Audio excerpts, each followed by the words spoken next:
Hey, good morning. We are live from Council Chambers. Okay, good morning, everyone. I'd like to begin with a land acknowledgement. At this time, I'd like to acknowledge that we meet on the traditional land of Treaty 6 territory and the Métis homeland. I'm sorry, we could just have maybe quiet in the chambers if possible. Treaty 6 territory and the Métis homeland, and acknowledge the diverse Indigenous peoples whose footsteps have marked this territory for centuries, such as Cree, Dene, Saulteaux, Blackfoot, Nakota Sioux, as well as Métis and Inuit, and now settlers from around the world. So we're going to resume with public speakers this morning. I'll look to the clerk. Do I have any other intro? That's it. Okay. Before we begin our discussion, I want to share my expectations for the conduct for everyone participating to share a safe and inclusive environment and workplace. These expectations apply equally to both in-person and virtual attendees. Hearing from the public is an important part of Council's process to ensure we hear the full diversity of opinions that exist in our community. As meeting chair, I have a responsibility to ensure the safety of all participants in today's meeting. As part of that responsibility, inappropriate comments or gestures will not be tolerated. If they occur, I will direct the clerk to immediately remove anyone engaging in such behavior. The type of behavior that will result in removal from the meeting includes making disrespectful comments directed at individual staff members or other public speakers, or using profane language. Responsive behaviors to show support or dissent, such as shouting, clearing, clapping, or using the chat, or emotional responses featured in the Google Meet for those attending virtually, are also not permitted. I will not provide any additional warnings, and once removed, the person will not be permitted to rejoin the meeting. This meeting is being live streamed, and everyone is welcome to view the live stream online. Again, my role as the chair is not to moderate the nature of the content being discussed, but to ensure chamber behaviors are maintained to support safe, respectful, and neutral space for my colleagues, city employees, and the public. I thank everyone in advance for your respectful continued participation in today's discussion. Chair, before you call the first speakers, can we confirm who all is online from members Excellent. of council? Yeah, let's begin with a roll call. So, Councillor Wright. Good morning. Councillor Knack. Good morning. Councillor Principe. Nope. Councillor Stevenson. Good morning. Councillor Paquette. Good morning. Councillor Tang. Good morning. Mayor Sohi is away on council business. Councillor Hamilton.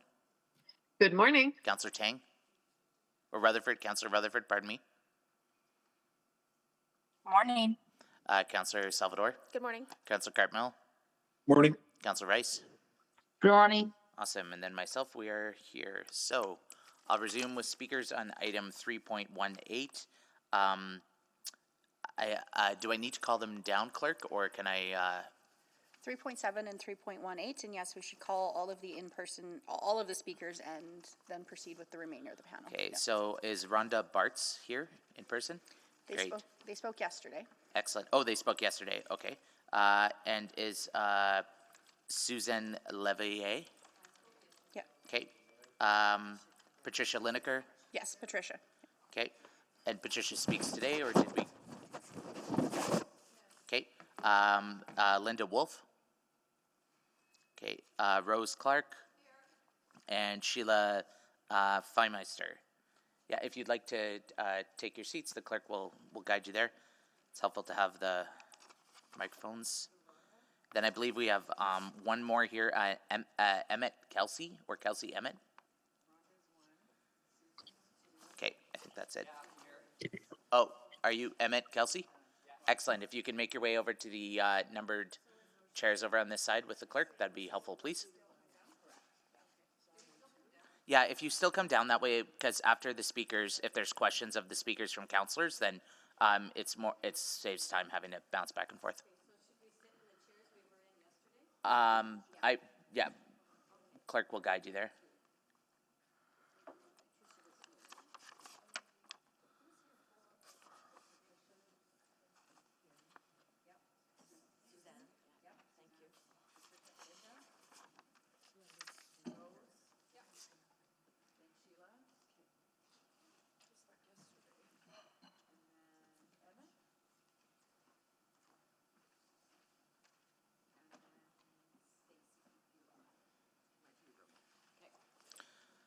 Okay, so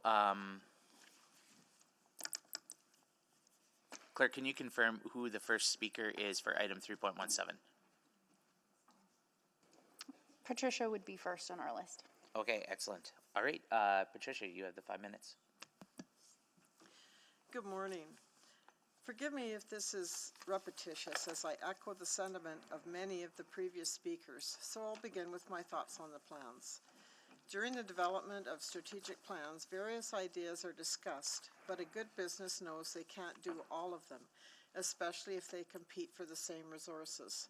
I have some business friends, and they are very, very worried about what you are doing. Decisions must be made to prioritize or drop competing goals. The city plan has numerous goals competing for the same resources. These district plans are where the rubber hits the road, and you have to determine your priorities. For instance, a tremendous amount of money has been spent on the LRT, and based on reports last week, costs are rising rapidly. Bike lanes and walkways are not going to contribute much to your goal of 50% of residents using alternative transportation, particularly in the winter. You need a successful LRT. For over a century, many cities have been laser focused on creating densities around public transportation hubs. Edmonton has similar plans. However, these district plans actually support more densification in areas outside these transportation nodes. There are far fewer developers that can finance and build the densities you need around transit hubs. They do careful demand and competition assessments.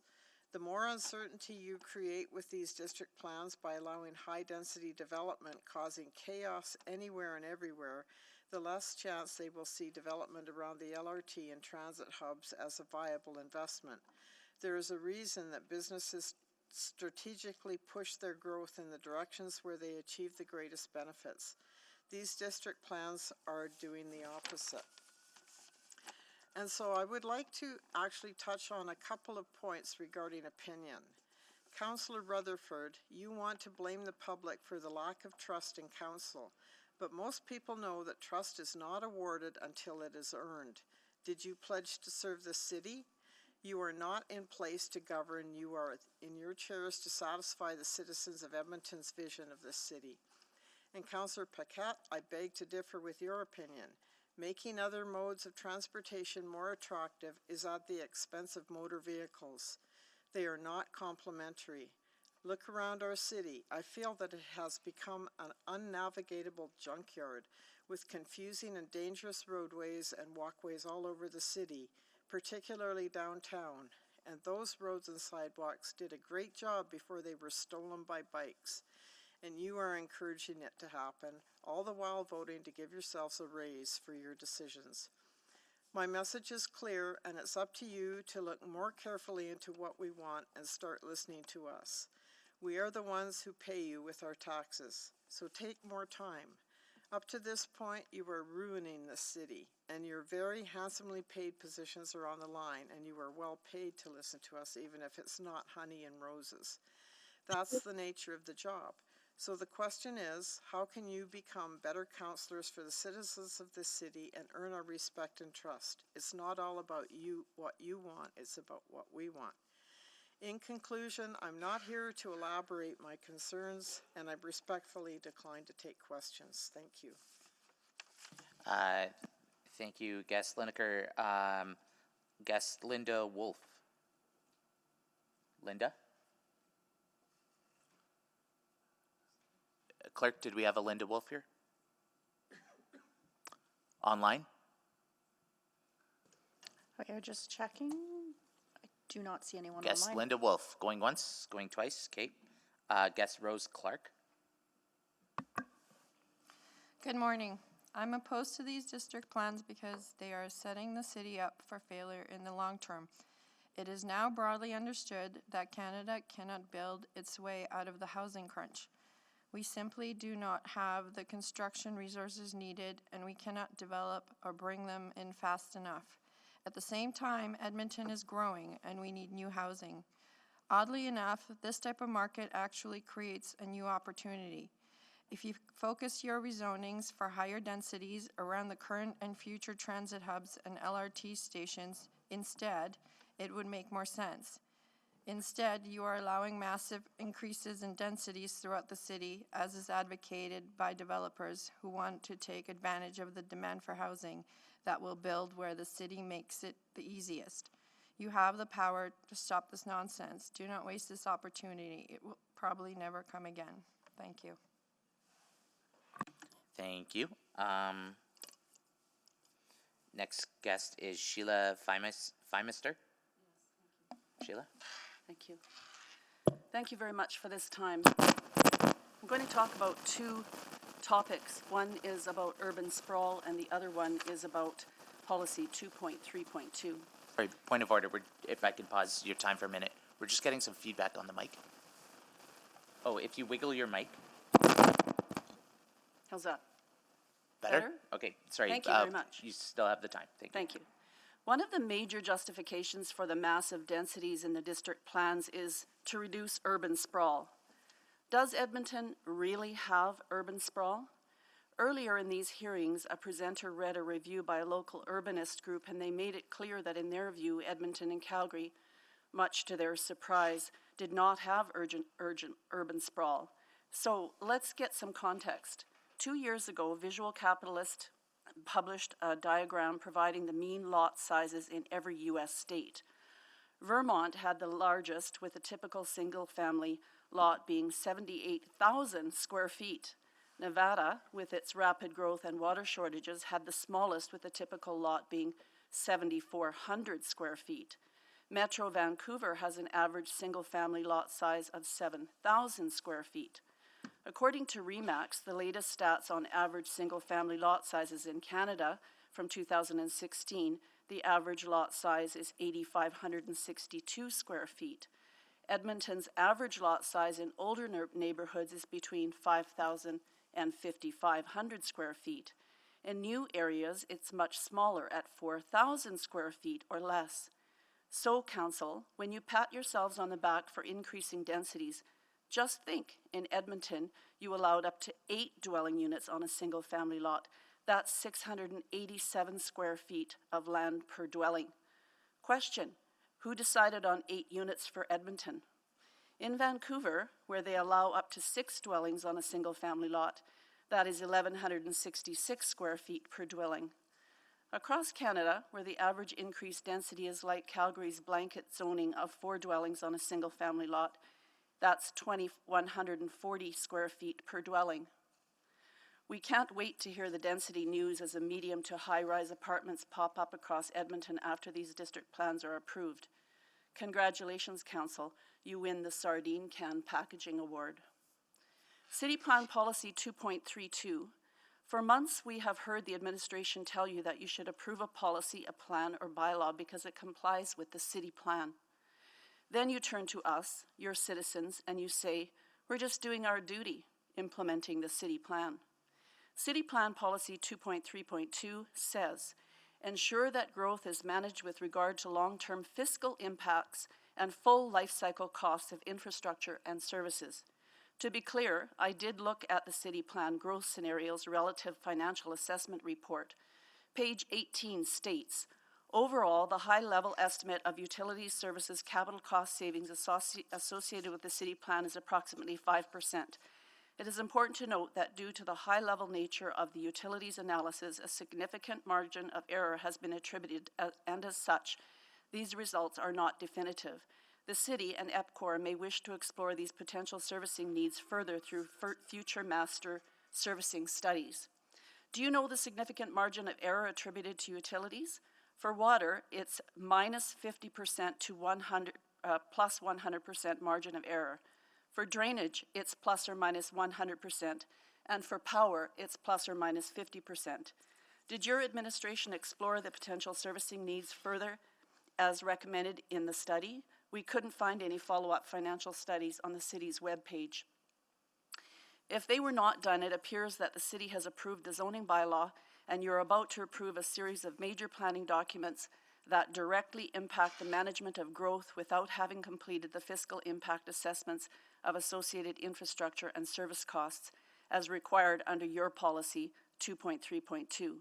We keep hearing from engineers who used to manage much of the infrastructure that it cannot handle the densities in the zoning bylaw or the district plans. We're hearing about serious infrastructure deficits across Canada. We've seen far too many cost overruns for capital projects. We already pay quite a bit on top of our taxes, power, storm water management, and sewers treatment. I'm sure you understand why we feel that reports providing plus or minus 100% margins of error are insufficient. If you have done these master servicing studies, please provide them to relieve our concerns on future flooding and huge utility or levy charges. If you haven't done them, it's only responsible to conclude or reasonable to conclude that according to the policy, you must have the studies before you can approve these plans. Thank you. Thank you very much. Our next speaker is Emmett Kelsey. You have 5 minutes. Mayor and speakers, Mayor and councillors, pleased to be here speaking with you today. About myself, I'm a certified engineering technologist.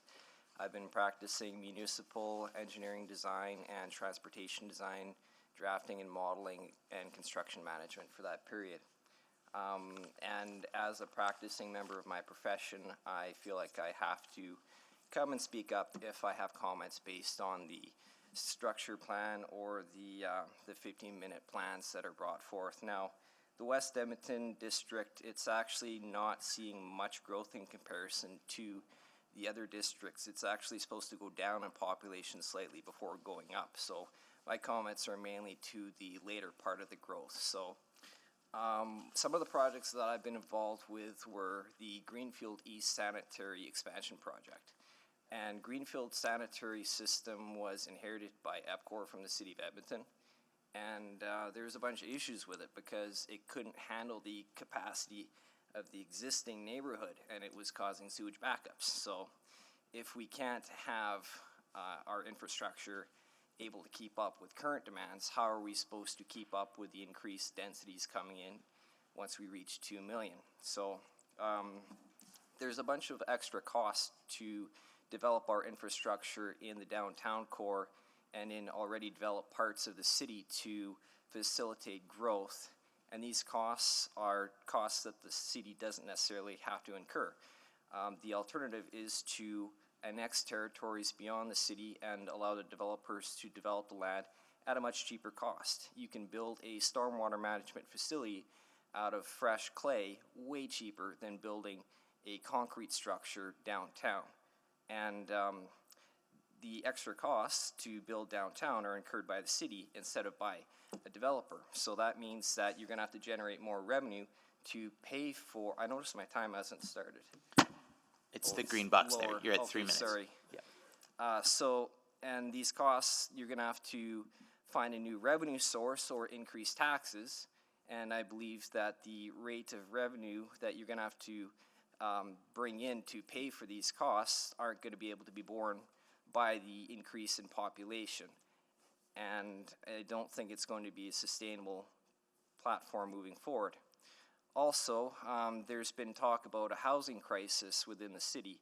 And part of the issue is that developers aren't getting approval for their development permits, even though they are compliant with the lot densities laid out by the structure plans approved by previous council. Current council is encouraging more density than what was actually required in the structure plans. So this is causing delay in developers building properties to provide new housing. So there's a bunch of issues that aren't being addressed. And also on the transportation, I think the transportation plan for the West Edmonton district is fairly good in concept. One concern is the crime and debauchery that's been happening on the LRT. They're discouraging people from utilizing that service. And so that means there'll be still quite a few people that wish to drive. The concept still allows for you to get from point A to B. However, the city has changed the parking bylaws so that new developments within existing neighborhoods don't have parking requirements. So you might be able to get from A to B, but you're gonna have a hard time when you get to place B. So that'll create a bit of a problem for people that still wish to drive. So there's more to it than just saying you won't have your transportation inhibited. And you have a certain restriction on your right-of-ways because you've only got so much property within the city from curb to curb to fit bike lanes. As soon as you add a bike lane, you have to remove a parking lane. And if you want to create shared use pathways, then that also creates a limitation in the amount of roadway available for cars. Also, when you're intensifying neighborhoods, you're increasing demand on the water system, which can reduce the amount of water available for fire protection. You're increasing sewer demand, creating risk of backup, and these are all costs that EPCOR is going to have to bear to improve the infrastructure for this upcoming growth. And I understand that EPCOR has a infrastructure assessment that'll be out in 2025. And in putting out this district plan now, I think the city is putting the cart before the horse, essentially. With that, I yield my time for questions and any amendments that Councillor Salvador would like to put forward. Okay, thank you. Chair, can you call for Speaker Stacy Beulah? Yes, I can. Is Speaker Stacy Beulah here? Going once, going twice, so we'll put a no. And one more time, I'll just call for Speaker Linda Wolf. Nope, seeing none, hearing none. Okay, now at this time, we'll go to questions of the speakers. Councilors have any, please signify.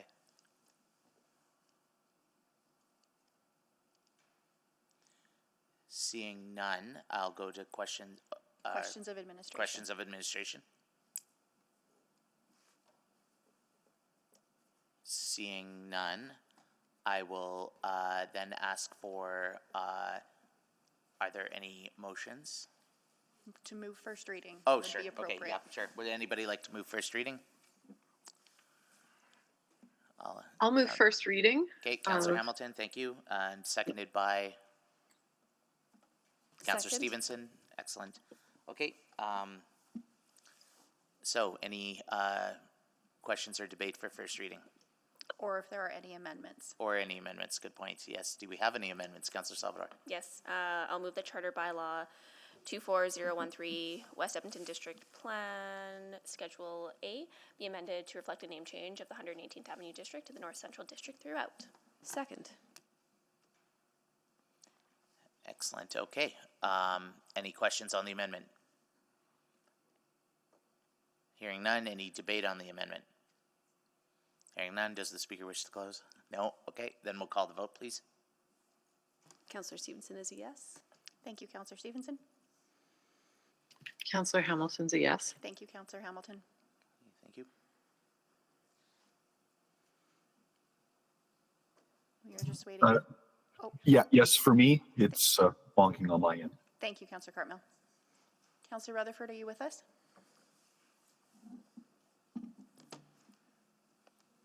Councillor Rutherford? She may be unavailable for a moment, so. We can mark her absent for this. No, vote. I'm here. Oh, there you are. I did said you- yes. Okay. I said yes at the same time as Councillor Hamilton, I think. Oh, apologies. Thank you, Councillor Rutherford. We have all the votes. Okay, please display the vote. Okay, that's carried unanimously. Back to first reading. Any other questions on the amended item? Any debate on the amended item? Oh, Councillor Stevenson. Yeah, thank you so much. I just want to take a few minutes to our speakers who slogged it through yesterday with us and joined us again this morning. We do really appreciate you being here. You know, I think you know, reflecting on some of the comments made, I think that we've had an opportunity to ask some clarifying questions of our administration previously. You know, really appreciate some of the concerns and hesitations or worries about the type of city we're building. I think throughout the process, we've continued to check in around the technical studies, around capacity. There are investments that need to be made, but that work is doing really well. I think I heard mention of, taking advantage of the demand for housing, and that demand for housing is very real. Those are Edmontonians who need homes, people moving to Edmonton who needs homes, and what we're striving to do is to accommodate them in a way that is sustainable for us as a city financially, and also environmentally. So didn't want you to feel that you hadn't been heard. We do hear you, and just appreciate those thoughts, and have been ensuring that we are doing this in an informed and evidenced way. So just wanted to leave it there, and that's it. Thank you. Thank you, Councillor Stevenson. Any other speakers? Does the mover wish to close? No, no comment. All right, then we will call the vote, please.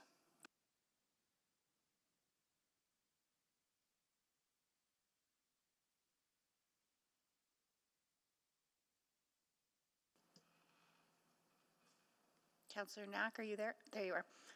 We have all the votes. Please display the vote. Okay, that is carried 9-2. Thank you. I'll move closure of the public hearing. Thank you, Councillor Hamilton. Prior to doing that, do you want to just do one quick call for if Sure. any councillors have any questions? Yes, do councillors have any questions? Is there any questions on new information? Hearing none, then we'll call the vote. We need a seconder for the I can closure. second. Thank you, Councillor Councillor Tang. Tang? Yep.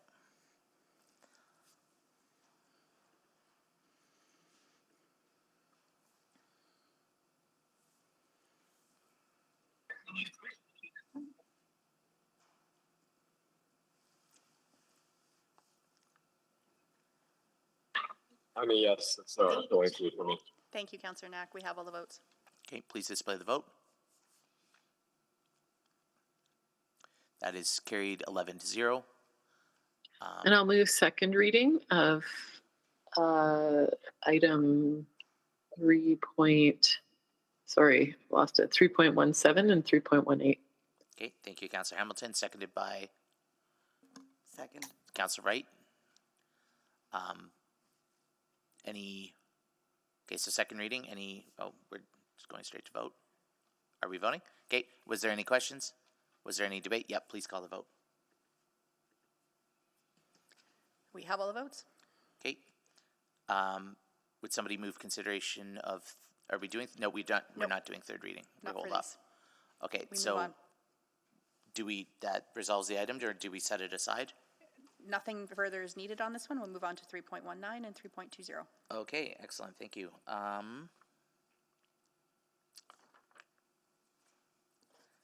So on item 3.19, first we'll hear from speakers. Is there a Christine Haynes here? Okay. Is there a Amy Scott has been struck out? I'm assuming that was a withdrawn. Withdrawn. Okay. Is there an Alan Boychuk here? No, sir, I'm actually here today. Oh, Amy Scott? Hi there, I am actually here. Okay. You Okay, bet. excellent. You're on the list. Alan Boychuk? Christine Haynes is online, thank you. Christine. Okay, thanks, Christine. Thank you. Alan Boychuk? No. Greg Wolkowski?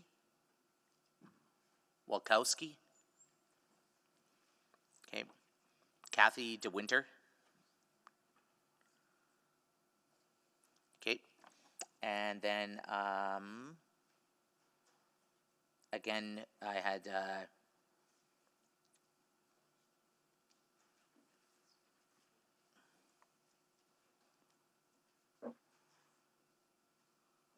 just on the carryover list. Clerk, could you confirm who's on the... On the carryover list from these items is Sheila Feimeister and Stacy Beulah. And Sheila is here. Yep, Sheila's there. And Stacy Beulah, also here. Okay, excellent. All right, we'll begin. The first speaker was Christine Haynes.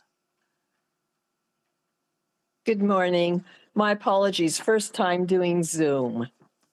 Edmonton is the only city in North America where the solution for increased traffic is to make it even more difficult to drive by removing hundreds of kilometers of traffic lanes to widen sidewalks and putting in bike lanes.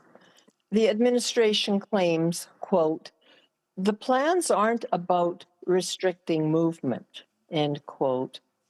Well, let's be honest. The district roadway and goods movement policies were designed to achieve a goal of 50% of people using alternative transportation. There is no possible way for widened sidewalks and bike lanes to accommodate the same amount of people as the lost traffic lanes. The policies are all about reducing or preventing movement, which is the very definition of restricting movement. Quit the semantics. The policies are bad for citizens and bad for business. Thank you very much.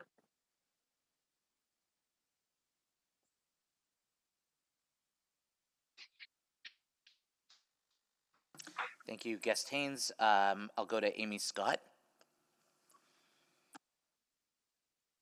Yes, thank you, Council. Thank you for the opportunity to speak today as a longtime resident of Edmonton Waitman. Despite ever rising costs, surveys show that 8 out of 10 young urban families would prefer to live in a single detached home. In one large study, which surveyed nearly 1,800 young metropolitan families across Canada, it found, quote, "Our research dispels several urban myths about the housing preferences of this group. It suggests that the wave for demand for single-family home ownership will continue to rise in spite of mounting affordability challenges. Moreover, it highlights the fact that cities will continue to face significant pressure to overcome these challenges with solutions that go beyond the addition of higher density housing. The notion of 15-minute cities is not unique in the sense that many areas of our city already enjoy hubs where people can access basic services within a short distance from their home. Smart technology has benefits in terms of traffic control and crime reduction. At the same time, we should be cautious about imposing a technocratic top-down approach that assumes city planners know what's best for people. There's a fine line between providing access to services and the imposition of excessive top-down control. On that note, I want to commend Councillor Paquette for his courage yesterday in putting forth a preamble to alleviate people's concerns. I mean, call it conspiracy theory if you will, but the reality on the ground is very different, and facts can be inconvenient. If this city is truly interested in becoming a smart city, it should start by refocusing its efforts on its core mandate, and that is providing basic services. This shouldn't come as a shock, and I'm sure many of you have heard this over and over, but it remains the truth. Secondly, it should look to reduce costs at every turn, just as families have had to do during difficult economic times. According to developers I have talked to, almost 35% of new home build costs are directly attributed to city costs. That is permitting fees, endless red tape, and the city offloading its service costs onto developers. So this idea that we cannot sustain service costs is actually not exactly accurate because it's offset onto developers. At the end of the day, just as we have seen at every turn, the consumer is the one who ultimately pays for these baked-in costs. The reduction in red tape would allow for more single-family homes to be built faster and would drive prices down. I would encourage this council to listen to folks like the hundreds who have been surveyed and to develop initiatives that reduce red tape and allow for the development of single-family homes so that we don't become a concrete jungle.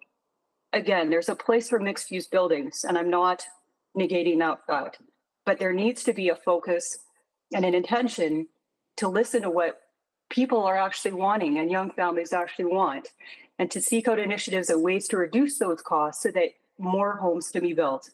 Thank you for your time. Thank you. Our next speaker is Alan Boychuk. Hearing none. Greg Wilkowski. Kathy DeWinter.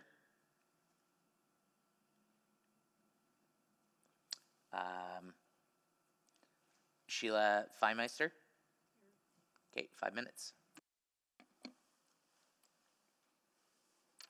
Thank you once again. going to talk again today about transportation. I've spoken about this topic before because it affects the entire city, as your plans affect every area. When it comes to the LRT and transit, the district planning policy missed the boat. It states the obvious and does virtually nothing to promote the type of development that will enhance transit use. Calgary has the highest per capita usage of LRT in North America.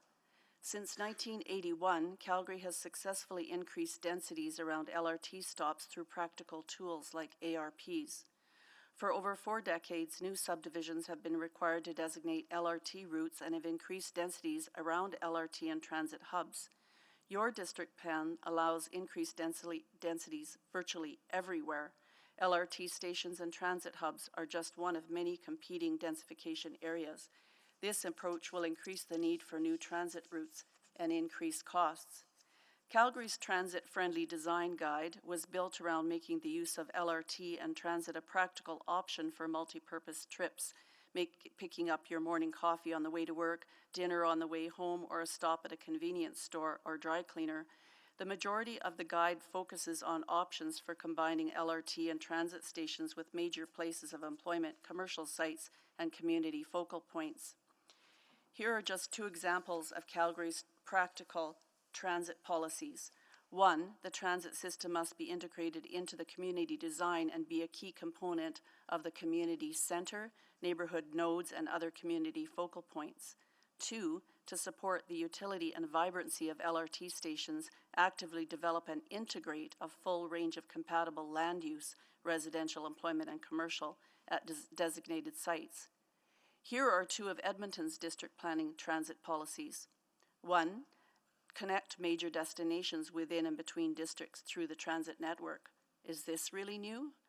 Improve transit network performance through transit priority measures such as queue jumping signals and dedicated or semi-dedicated lanes where appropriate. Hasn't this been done for decades? And your mass transit station policies are just as helpful. Design mass transit stations with a unique visual identity and sense of place. Integrate mass transit stations with the surrounding built environment and travel nodes to facilitate efficient transfers. In other words, make transfer stations have safe and fast access to arterial roads. Encourage mass transit station investment and development that support mobility hub opportunities and regional connectivity. Design and enhance pedestrian waiting zones at mass transit stations to provide safe and comfortable environments for all. Does the city have unsafe and uncomfortable environments today? When I look at Edmonton's LRT and transit stations, even the new ones are standalone. The new Calder Library isn't anywhere near a transit station, and the new zoning bylaw has made every property mixed use, reducing your ability to concentrate and combine the desired commercial with LRT and transit stops. Why am I opposed to the district policy and plans? Because their entire focus is to accommodate growth at the expense of current residents. They offer little to nothing to maintain, let alone improve our quality of life, and the transit policies are just further evidence of this. I'd like to make a couple of additional comments based on some things that you said yesterday. Michael Jans, you said people want predictability. Well, a good start would be trust. If we trusted you, we could predict that you would stand up for us. Stevenson, this is a long slog. That's because it's the longest public hearing in Edmonton history, and we still feel unheard. Aaron Paquette, great passionate speech about families having a place to live. By your own numbers and the reduction of single-family housing, you will have a shortage of single-family housing within 20 years. Where are families supposed to go? Apartments or sardine cans? Rutherford mentioned an Inglewood situation where there was a large building going in the middle of the block. But now we have no appeal. We can't even complain about that stuff. Mayor Sohi, local level, he mentioned we had voices, but you're not listening. And Tim, you said if we want to, we can. Well, we know you can change this, but you're not. You're not listening. Thank you. Thank you. Point of order, Mr. Chair. Yes. I was not passionate. Thank you. I'll go to Stacey Beulah. Last call, Stacy Beulah. Kate. Hearing none. I will then ask for questions of the speakers. Looking at the board, seeing none, I'll ask for questions of administration. I'll look for somebody to table first reading. This was selected by Councillor Rice. Councillor Rice, do you want to move first reading? Somebody else could. I'll move first reading of items 319 and 3.20. Moved by Councillor Wright, seconded by Councillor Salvador. Okay, first reading. Questions on first reading? Are there any amendments? Councillor Salvador. I'll move that Charter Bylaw 24015, Whitemud District Plan Schedule A, be amended to reflect a name change of the 118th Avenue District to the North Central District throughout. Thank you. Second. Seconded by Councillor Stevenson. Are there any questions on the amendment? Is there any debate on the amendment? Would the mover wish to close? Okay, hearing none, I'll call the vote then.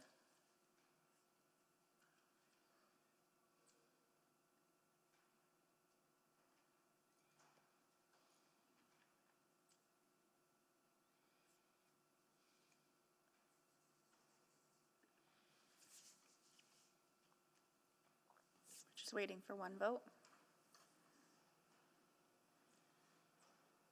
Councillor Paquette, are you there? Thank you. We have all the votes. Please display the vote.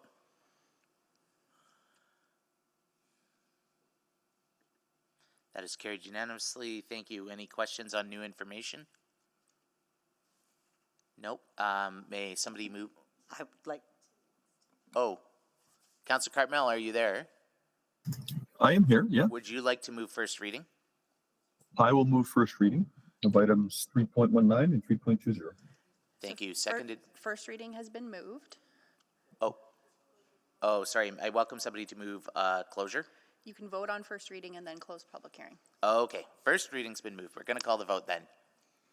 Any questions? Any debate? Please call the vote.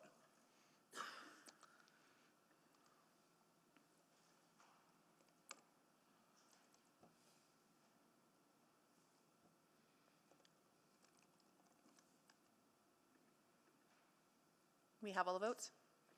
Please display the vote. That is carried 9-2. Okay. That resolves first reading. Now, somebody like to move closure of public hearing? I'll move the closure of the public hearing on items 3.19 and 3.20. Thank you, Councillor Cartmel. Is there a seconder? Second. Okay, any questions? Any debate? We'll call the vote then. Please vote on closure.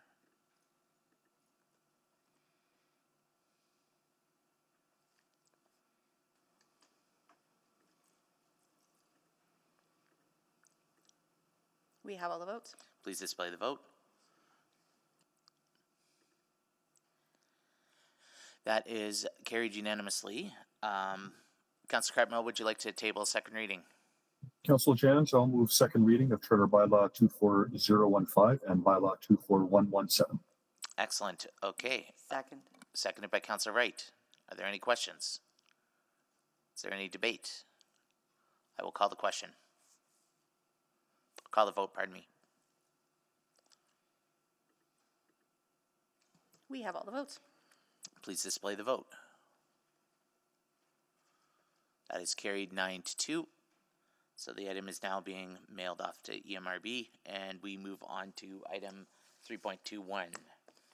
3.21, 3.22, and 3.23 will be dealt with together. Excellent. For speakers from the public, is there a Dayton clerk? Dayton clerk? Yeah, here. Excellent. Thank you, Dayton.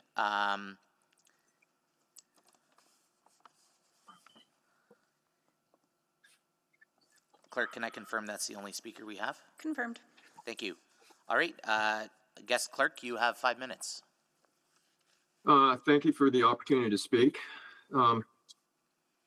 Public input into the city plan consisted of high-level discussions on general ideas. I've spoken with a number of people who went to the city workshops. None had any idea the administration would interpret their comments in the way they have. The draft city plan was posted online at the start of COVID and passed during the COVID lockdowns. 35 people attended the public hearing. How can you blindly follow a document that was not clearly and properly vetted and understood by citizens?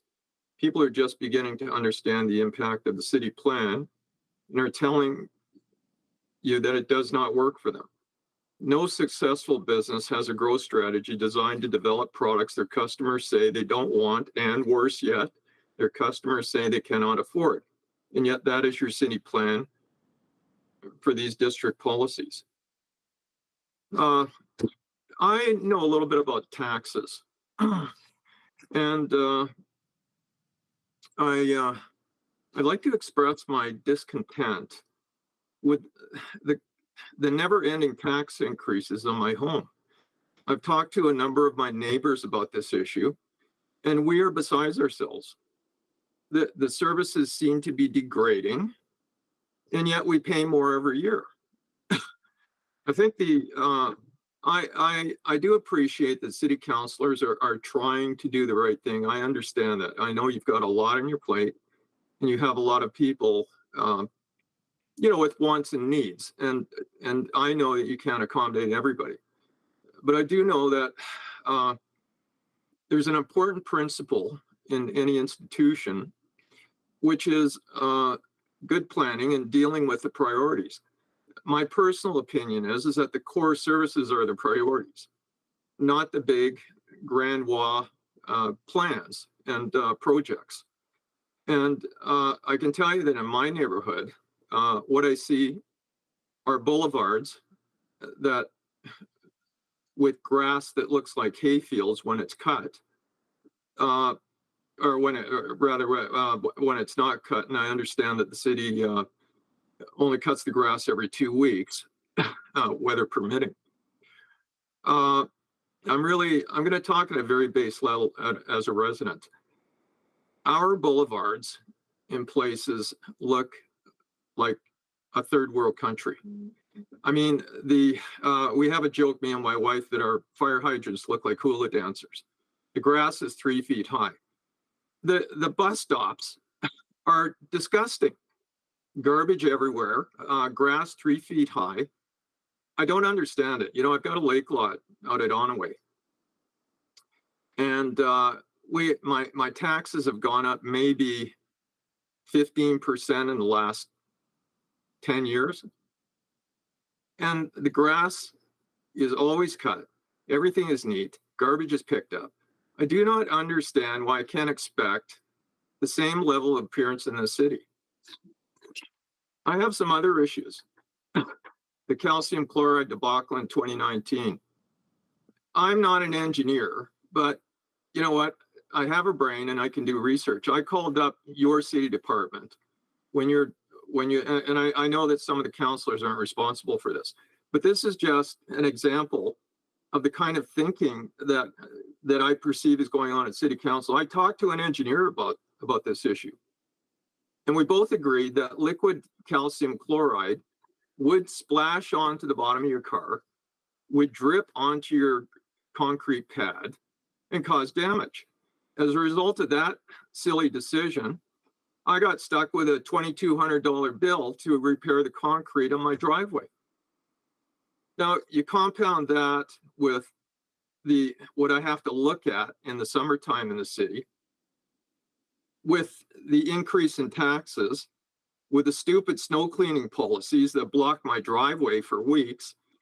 And I'm just beside myself. Like, I do not understand it. I know that if I carried on this kind of a behavior in a business, I'd be out of business within a year. So again, I appreciate that some of you are trying. I'm not happy with my own city council. I'm not going to name names at this point, but I can tell you that I've called the office on several occasions. My neighbors have called, Our calls aren't, excuse me, the calls are never returned. I have to call the city to try and get some action. And to their credit, I know that the people I've talked to have been considerate. They seem interested, but they're helpless. So anyway, again, thank you for the opportunity to speak. Yeah, thank you for that. So at this time, just confirming with the clerk, were there any other speakers on this item? Not for this item. So it was just guest clerk?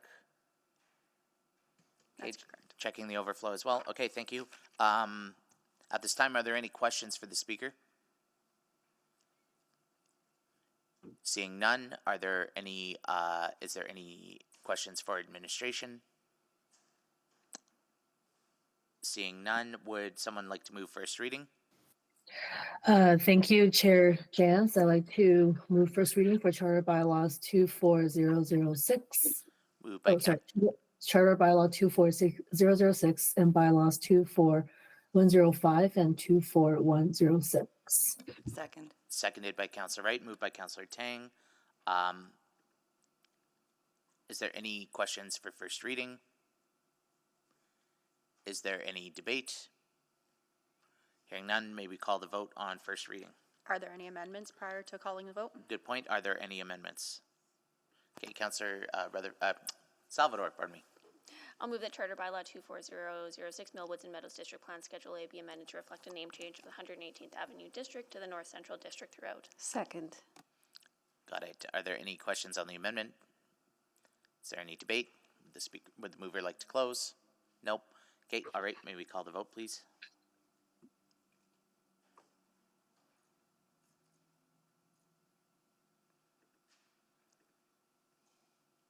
We have all the votes. Please display the vote. That is carried unanimously.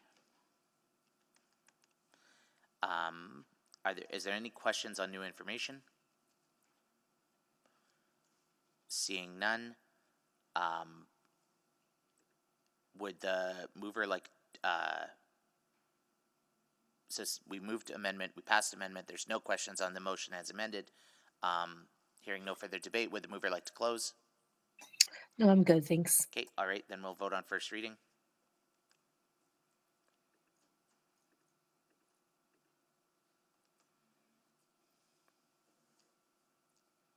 We have all the votes. Please display the vote. Okay, that is carried 9-2.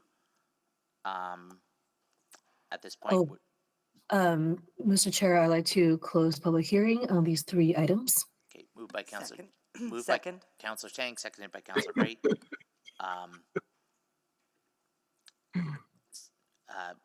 Is there any questions on closing debate? Any debate? Please call the vote.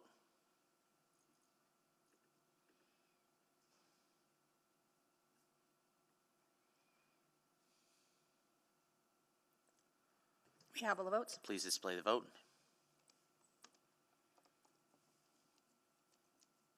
That is carried unanimously. Excellent. And Mr. Chair, and just a note for Speaker Clerk, your mic is still on. At this time, I'd like to move the second reading for these three items. Second. Moved by Councillor Tang, seconded by Councillor Wright. Is there any questions on second reading? Any debate? Call the vote, please.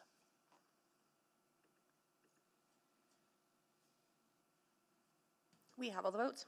Please display the vote. That is carried 9-2. Excellent. So off to EMRB then, and we move on to the next item. I believe it is 3.24 and 3.25. Is that correct, Clerk? That is correct. Okay, excellent. I have Speaker Sheila Feimeister. Yep. Look to the clerk. Is that it? That's correct. Okay, excellent.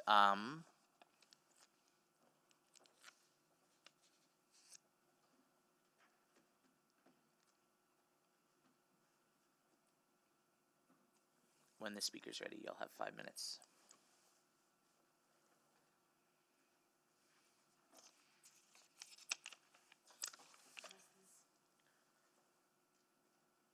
Thank you. The Supreme Court has agreed with the Court of Appeal. The city can be held responsible for injuries caused by its snow clearing decisions.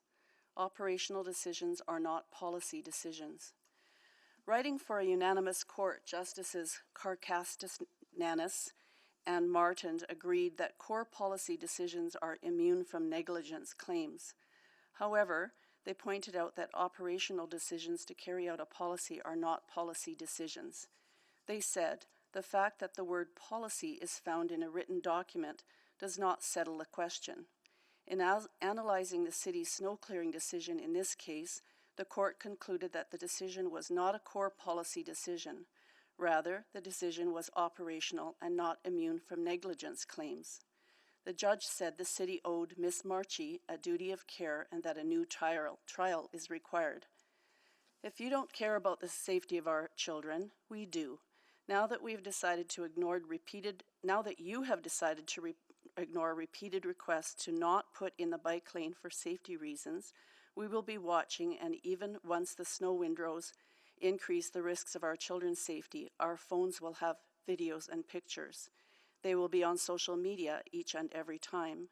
We fully expect there will be lawsuits, and we expect many of these hearing presentations will be called as evidence as people opposed to dangerous driving lane reductions and bike lanes. Rest assured, having watched this City Council with the zoning bylaw and now these district plans, public hearings, your comments, questions, and facial expressions have all made it clear that you have made up your minds well before these hearings. But now we have made sure our concerns are formally on record. I would like to make a comment about something that was said yesterday regarding 2.5.2.6. Admin seemed to be very well prepared to describe how the addition of this amendment, or what item, I guess you'd call it, citing that this was brought up because of what we heard back in the fall. There were also comments from at least one councillor who said something like, "This is very useful, at least people know what to expect." I have friends who participated in almost every single public hearing in her neighborhood, and the people who approved of your plans were mostly developers. I would like to ask your administration to stop misleading you, council, and stop misrepresenting what you heard, because the taxpayer does not like your plan. Developers may like it, but we don't. Thanks for your time. Thank you. Just going to confirm again, that was the only speaker on the item. Correct. Okay, thank you. All right, are there any questions for the speakers? Hearing none, would someone like to table first reading? I'm going to ask if we could take a, could somebody else move? So moved. Okay. Second. Councilor Wright has moved first reading, seconded by Councilor Salvador. Are there any amendments? Oh, sorry, first reading, we're going to vote on, questions on first reading? Hearing none. Debate. Hearing none. Councilor Stevenson, were you? Nope. Okay. Hearing no debate. Does the mover wish to close? No. All right, we'll call the vote. Amendment? Oh, Yes. we'll go to amendment now. So I'll move that Charter Bylaw 24011 Southeast District Plan Schedule A be amended to reflect a name change of the 118th Avenue District to the North Central District throughout. Second. Okay, moved by Councilor Salvador, seconded by Councilor Stevenson. Please call the vote, and I'm going to hand over the chair to the mayor. I'm just signing in if you carry Okay, on. sure. You give me a couple of minutes. Okay. And I'm yes. Thank you, Mayor Sohi.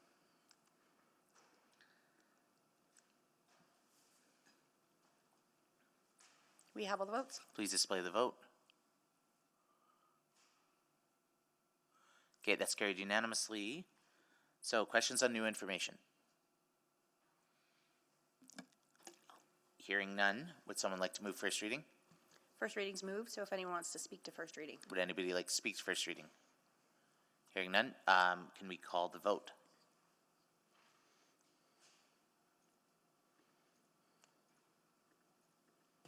Yes. Thank you, Mayor Sohi. We have all the votes. Please display the vote. Okay, that is carried 10-2. I would like, can you move closure now? Yep, I'll move closure of public hearing for Charter Bylaw 24011 and Bylaw 24111. Second. Okay, thank you. Moved by Salvador, seconded by Wright. Any questions? Any debate? Can we call the vote on closure, please?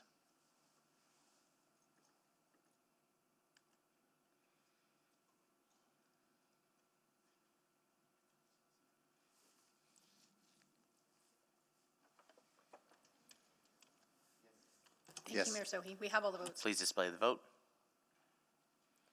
Okay, that is carried unanimously. Second reading? Yeah, I'll move second reading of Charter Bylaw 24011 and Bylaw 24111. Second.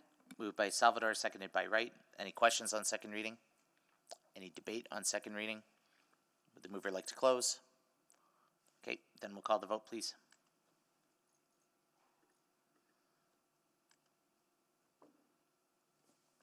We have all the votes. That is off to EMRB.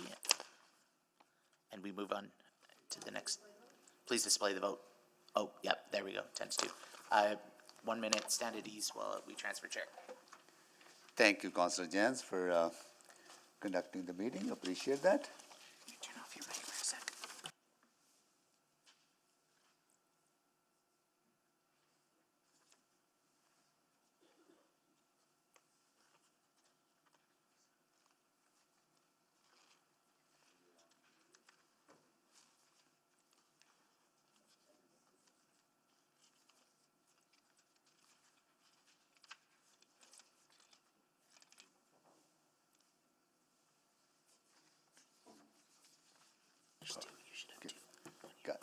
Thank you. Thank you, Councillor Jans. So we are on to Charter Bylaw 24001, 118 Avenue District Plan, item 3.26. Let's see if it's cross-referenced with 3.27, Bylaw 24101, to repeal plans in the 118th Avenue District. This was exempted by Councillor Salvador. And let's see if there are any speakers on 3.6 and 3.27. I see Eric Estrada. Eric, are you here in person or remotely? No. And then I will see if Peter Roy Anchor, opposed to 3.26, 3.27, joining us in person or remotely.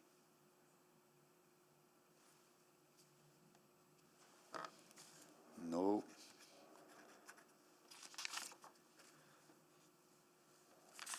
That is it, right? That's correct. Okay, no speakers. And can someone move the first reading, right? Would you like to ask any questions of Okay, administration? any questions of administration? Any questions? I don't see any questions of administration. Okay, can someone move the first reading, please? Councillor Salvador? Oh, you have amendment, right? So moved. Okay, Councillor Wright, second Second. by Councillor Salvador. We have first reading on the floor. Any amendments to this? Councillor Salvador, go ahead, please. I'll move that Charter Bylaw 24001, 118th Avenue District, Schedule A, be amended to reflect a name change of the 118th Avenue District to the North Central District throughout. Need a seconder? Councillor Stevenson, you usually second this? Okay, all right. Any questions on the amendment? Seeing none, anyone to speak to the amendment? Seeing none, Councillor Salvador to close. No, please vote.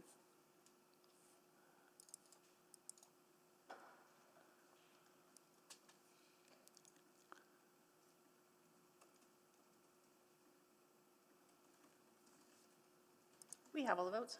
Display the votes, please. It is carried. Any other amendments?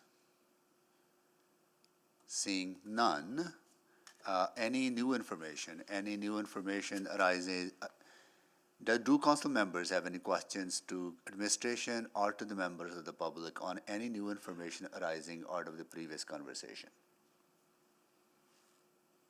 Seeing none, we have first reading on the floor.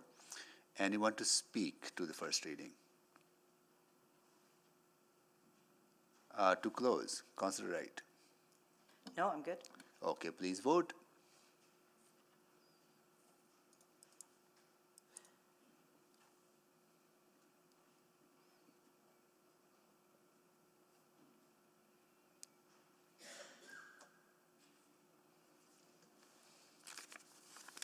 We are just waiting for one vote.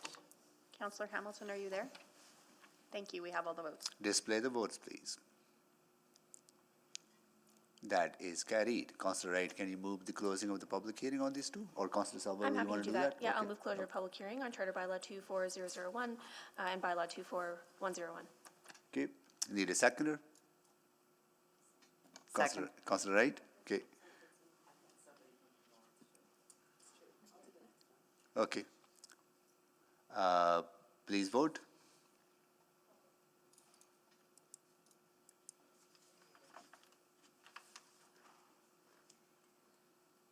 We have all the votes. Display the votes, please. That is carried. I'll move second reading of Charter Bylaw 24001 and Bylaw 24101. Second. Thank you, Councillor Stevenson. So please vote.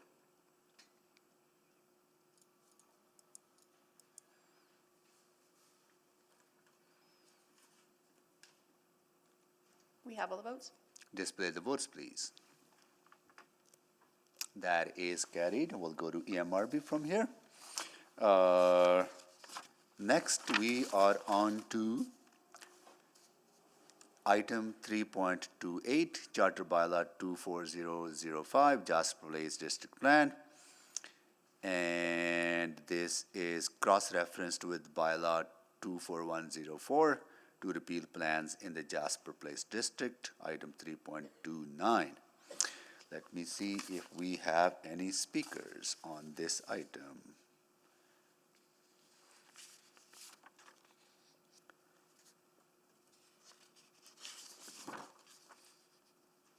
According to my record, no one is registered to speak on this or remain registered to speak or new registers. That's correct, we have no one else.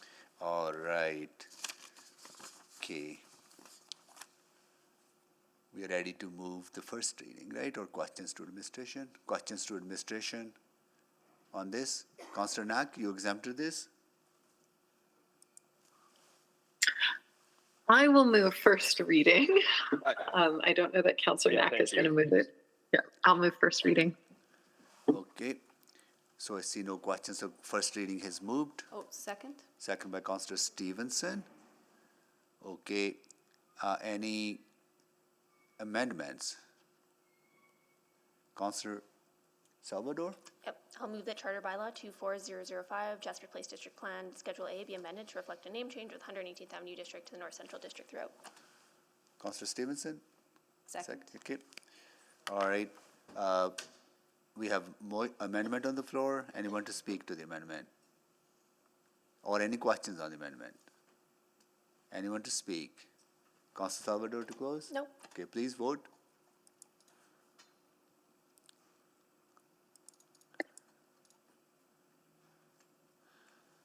We have all the votes. Display the votes, please. That is carried. Councillor Hamilton, can you move the closing of the public hearing? I think we need to vote on first reading. Correct, you So- should ask if there are any clarifying questions of councillors and Oh, then yes, vote on first yes. reading. The first reading is moved, right? So at this time, I will ask if council members have any clarifying questions on new information arisen out of the previous conversation, question to administration or to the public.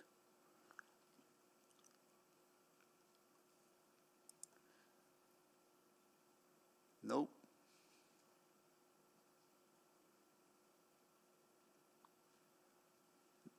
No, I think if you could correct that wasn't moved by Councillor Knack. This was That's moved, correct. We will fix that. it was moved by Councillor Hamilton. Thank you. We will fix that.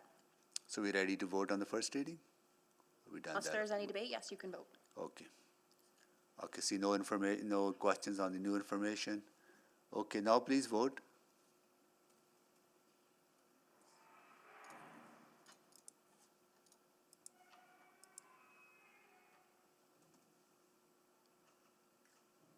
We have all the votes. Display the votes, please. And that is carried. Now to close the public hearing. I'll move closure of the public hearing. Need a seconder? Second. Councillor Stevenson? Thank you. Please vote.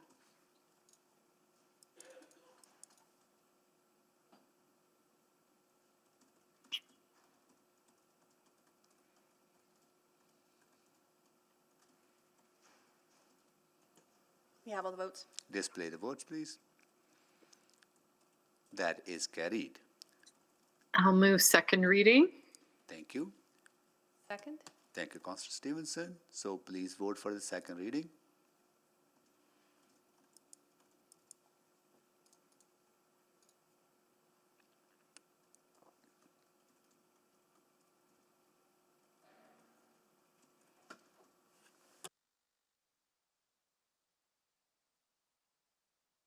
We have all the votes. Display the votes, please. That is carried. Off to EMRB. Okay, that is 3.2829.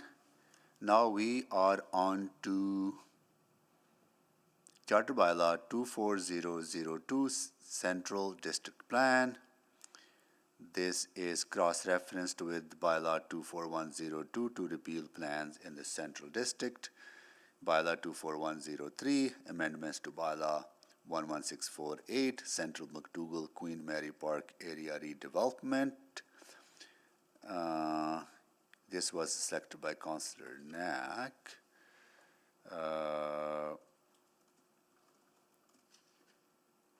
Okay, let's see if there are any speakers on this.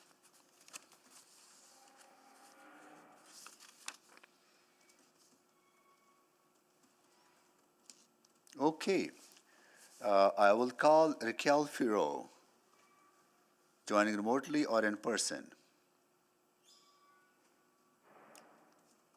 No. Heather Swain, opposed 3.30, 3.32 in person or remote. No. Lindsay Sturton, opposed 3.30, 3.32 in person or remote. No. Gregory Reimer, opposed to 3.30, 3.32 in person or remote. No. Colette Stang, opposed to 3.30, 3.32 remote or in person. No. Jacob De Wong, opposed 3.3, no, that'll be the next one. That is it. So, Mayor, we do have a new speaker. do we? Okay, let me see. Oh, here we go. That's Shauna Finley, right? Correct. Is Shauna Finley here joining remotely or please come down? Which item were you registered to speak on?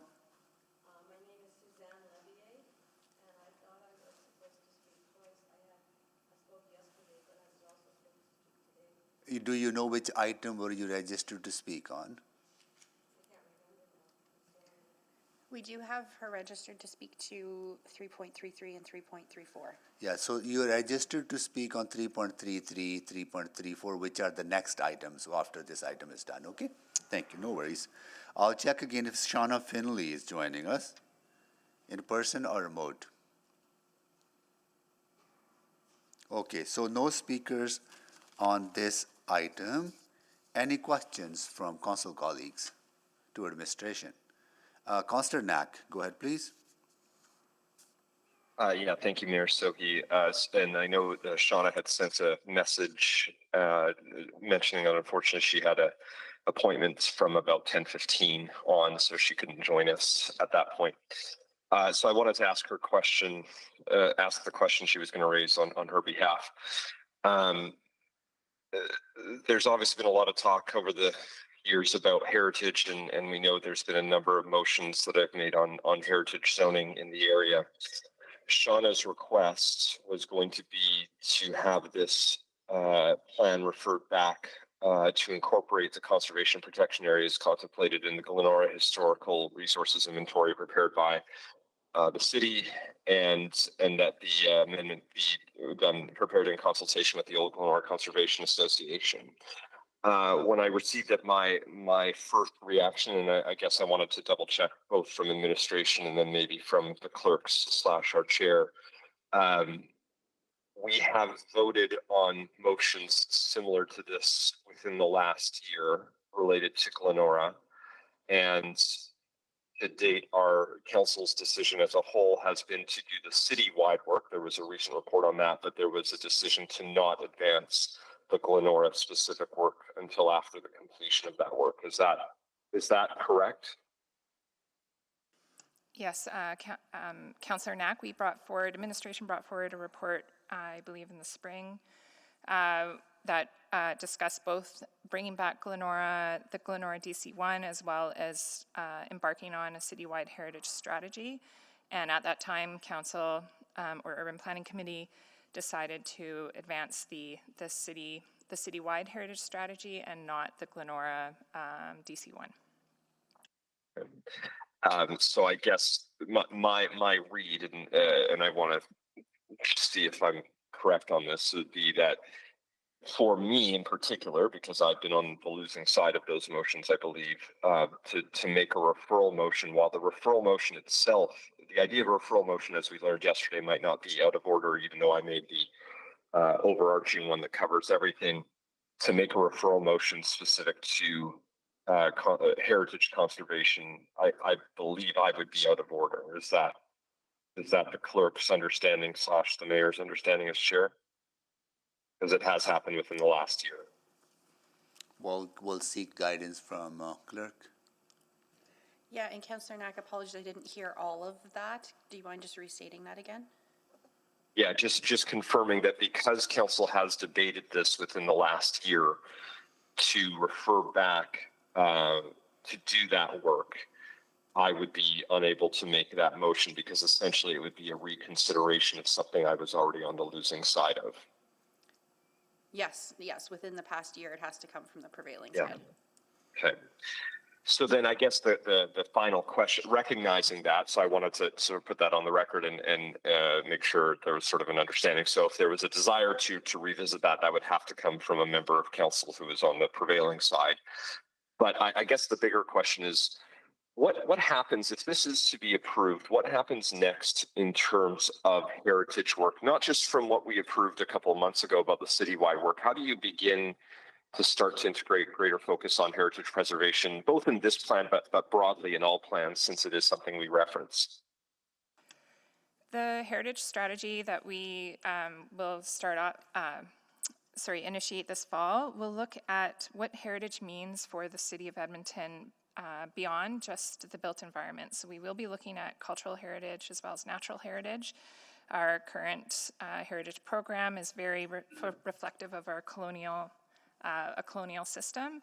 And so we're looking at other ways and what heritage means to the city. So the outcome of that, we, in our constrained resources, will identify priorities in terms of how we identify what's important to Edmontonians, and it may take us in a different direction than the program reflects today. Okay, and will this work, recognizing the scale of what you're doing is more limited, will there be public engagement? So is it fair to expect groups like the Old Glenora Conservation Association would be included in part of these conversations in the work that's happening?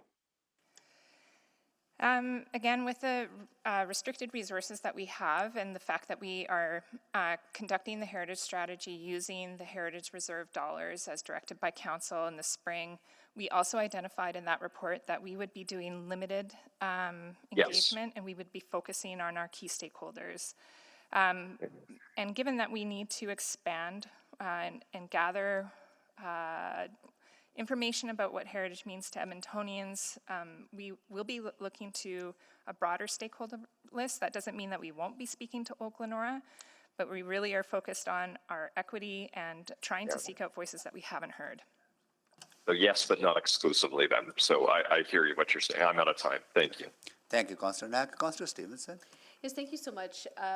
You know, I had spoken about it when we had a first round of questions, just in terms of some of the restrictions in high-rise and tall high-rise in the area.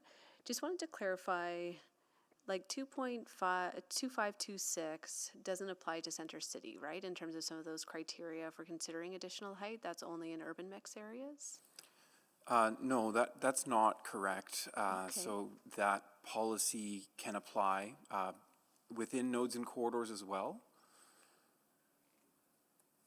I mean, nodes and corridors, so I guess to clarify a little bit further, node and corridor areas can be urban mix. Many of them are urban mix. Some small subset of them are commercial, like South Common right now, for example, doesn't have any residential development. But urban mix is sort of like an underlying land use, and you could treat a node and corridor like an overlay. You might consider it that way. So yes, I mean, these principles of planning would be something, if we were evaluating a proposal for additional scale development, these same principles are the ones that we would draw on in Center City as well. Even though Center City is not designated urban mix? Yeah, so, and I apologize if this has been unclear. Urban mix is one of the land use categories, along with institutional and commercial industrial. Nodes and corridors are essentially, including Center City, is essentially like an overlay on top of that with additional policy direction. Does that help, Councillor? Or am I just further confusing? No, I mean, that's interesting. That has not in any way been my understanding up until this point. So if you look on map 4, for instance, the yellow underlay or the yellow designation is urban mix. So yes, that policy 2526 can be used in node and corridor areas, including Center City. Okay, so the provision to allow additional height when certain criteria are met. I guess, you know, I still don't know that it, actually, I think the 100 meter, I still don't know. I'm still thinking about mid-block properties between Jasper Ave and 100th Ave, for example. I'm concerned, I think I'm seeing that there could be allowance for a high rise, given the, I think it's point C, which is around appropriate site context to allow transition, but like a 21-story building and above would not be currently supported by the plans, unless we then applied 2526. So there's a number of interconnecting pieces here. The zoning of the area is predominantly what is the new RA9 zone? I know what you mean by RA9. We can just say RA9. The RL zone, which is the large-scale residential zone, which allows a varying height within it, and so up to what? Sorry, I'm trying to remember. Up to about 20 stories. So in taking that into conjunction with the policy within district plans and 25 and 26, that context piece would largely be met there. There isn't a lot of pieces in that 100th Ave to Jasper Avenue piece that are low scale. Some of those are potentially in a DC1 for heritage reasons, but the vast majority are in the mid to high scale in terms of development. Okay, well, I think this provides me with some level of comfort that there are parameters within these plans that would prevent, such an application being assessed to not be in compliance with the plans. I do think some greater clarity is needed there, but I think I can address that through a subsequent. Great, thank you. No further questions. Thank you. And thank you, Councillor Stevenson. Any other questions, colleagues? Seeing none. Councillor Stevenson? Oh yeah, happy to move first reading. Second. Second by Councillor Salvador. All right, so we have first reading on the floor. Any amendments? Councillor Salvador? Yes, I'll move that. Oh, just hold on, actually. I forgot one step, new information. You can do that, you should do that after amendments. Okay, after amendment. Yeah, I'll move that Charter Bylaw 24002, Central District Plan Schedule A be amended to reflect a name change of the 118th Avenue District to the North Central District throughout. Councillor. Second. Okay, please vote.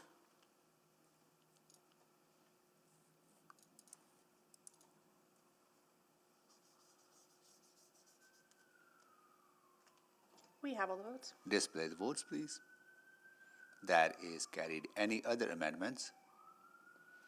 Seeing none, at this time I'll ask if council members have any questions to administration or to the members of the public. Any new information arising out of the previous conversation? I see none. We have a first reading on the floor. Anyone to speak? Councillor Knack, go ahead, please.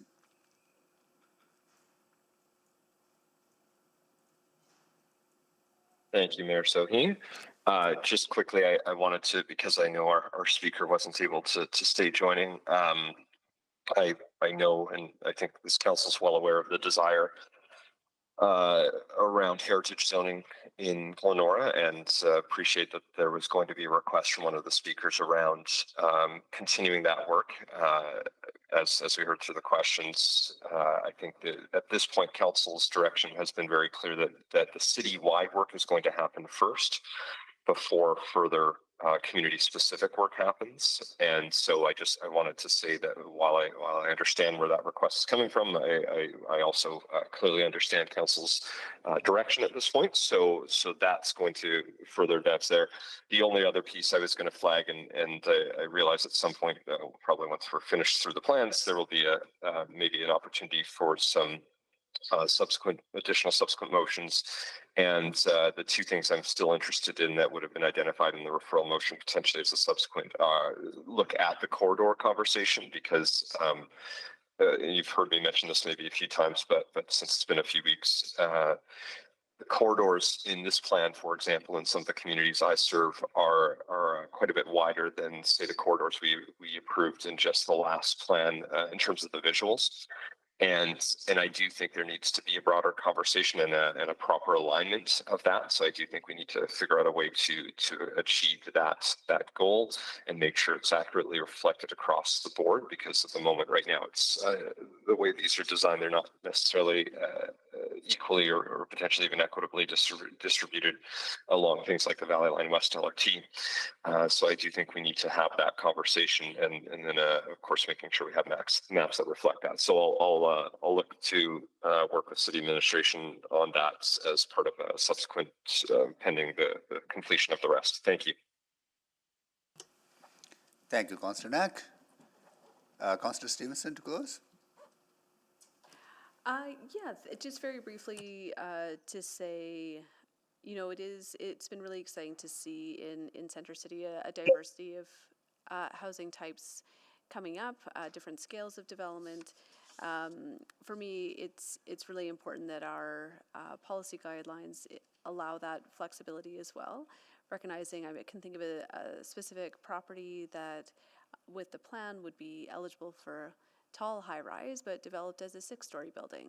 I can think of another site that I think is ripe for redevelopment that would be great for high-rise or tall high-rise, which currently isn't contemplated in the plan, or at least not in a way that I think is clear and helps communicate to landowners and investors what the opportunities may be.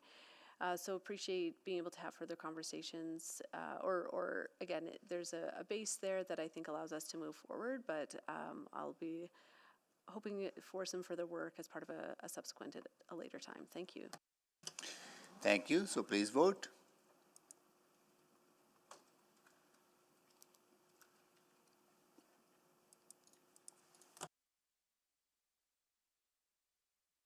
We have all the votes. Display the votes, please.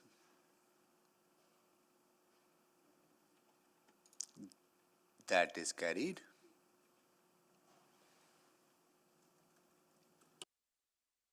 I'll move closure of the new information?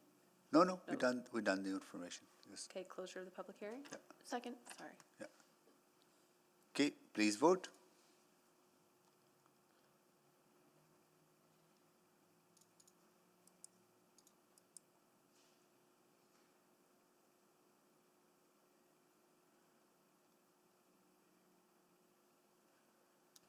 We have all the votes. Display the votes, please. That is carried. Second reading. I'll move second reading of items 330, 331, and 332. Second. Okay, please vote.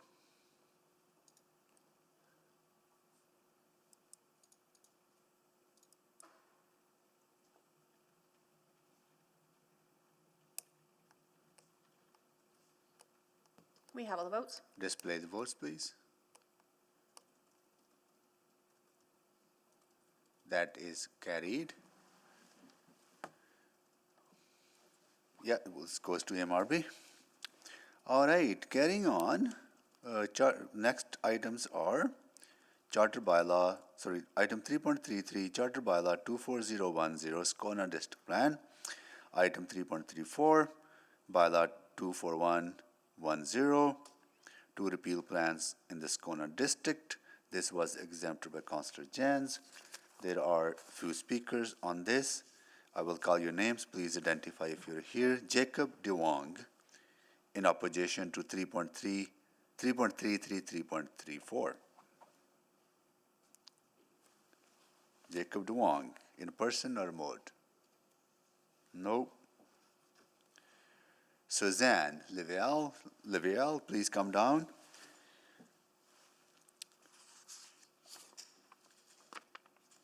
Abdul Abbasi, in favor 3.33, 3.34, remote or in person? Abdul Abbasi. I'm remote. You're remote, thank you. Sheila Fimester, opposed 3.33, 3.34, in person. Please grab a chair. Anjali Varghese, opposed 3.33, 3.34, Garno Community League, remote or in person? I am remote. And that's Anjali?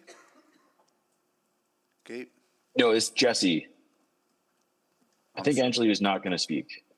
So I'm sorry, are you registered to speak, Jesse? Jesse is registered as well for this item. Okay, got I it. am. Okay, all right.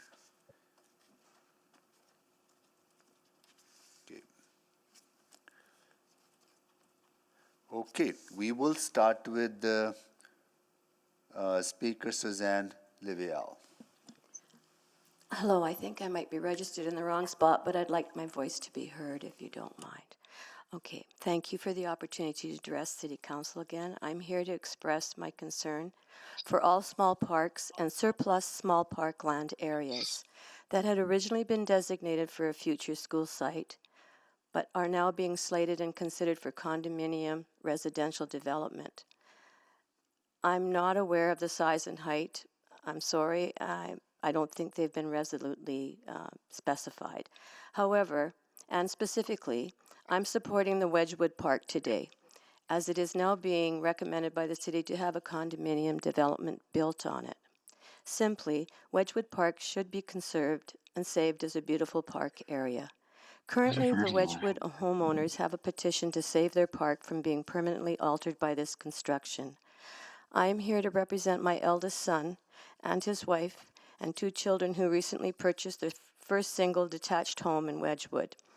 They successfully rose to this purchase methodically and slowly, living firstly in a The results of the condo. emphasis on student housing, the short term.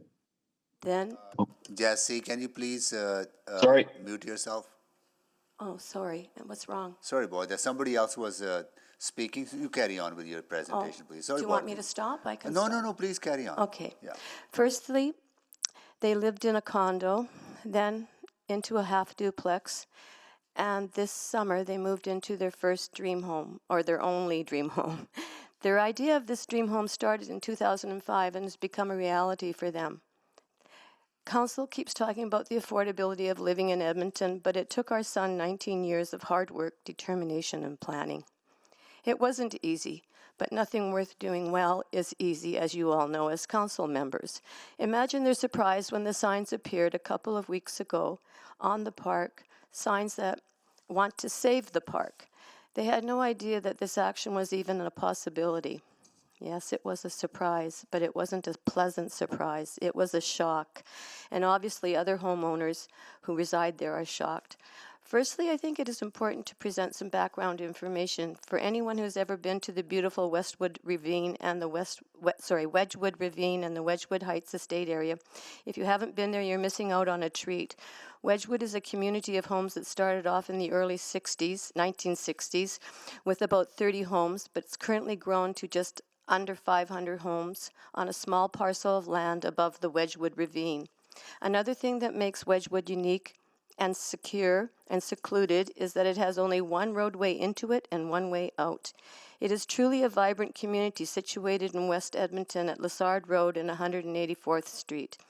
The Wedgwood Heights Park is its only central gathering space for the neighborhood, and it is used by not only the residents of Wedgwood, but also by many of the surrounding communities for events and sporting activities.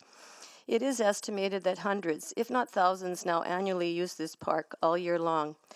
This year has been an especially busy year because Horillac Park is not available for family and recreational park use. On Saturdays, the park area is crammed with parents and grandparents and other family or friends who've come to watch their children participate and play in sports. Parking along both sides of all street roads is filled, and it is difficult to find a spot to park. What will happen if a condominium is built? The parking will become non-existent, and then the green area will also become non-existent.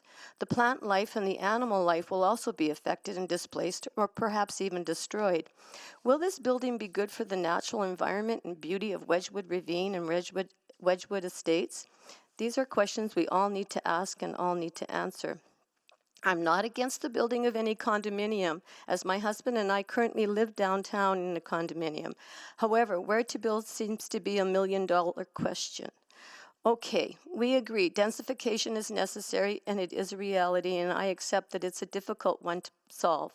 And areas like the old Charles Campbell Hospital that sat vacant since 1996 and is finally seeing completion are perfect areas for such plans, as this area is near shopping and other necessary services such as bus servicing and LRT.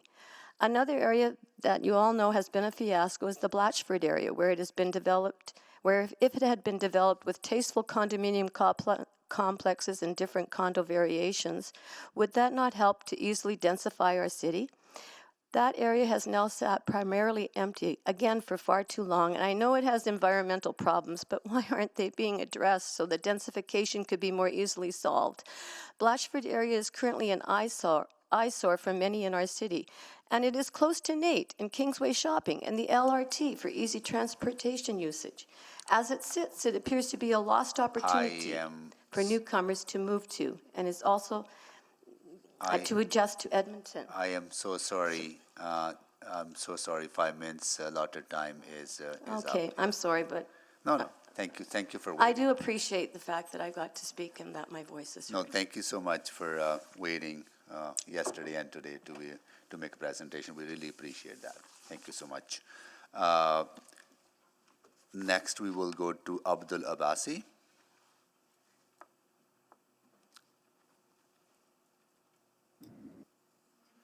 Sounds good. Thank you, Council. Hello, Council. Thank you for having me here today. First of all, my name is Abdul Abbasi, and I'm the Vice President External at University of Alberta Students Union, and I'm here representing 35,000 students to emphasize the urgency of affordable housing and reliable transit, which must be a priority in all of our planning efforts. District planning will have a long-term effect on students. So I support the Scona plans as they are. These plans are crucial for ensuring that our city continues to support students who are often the most financially vulnerable.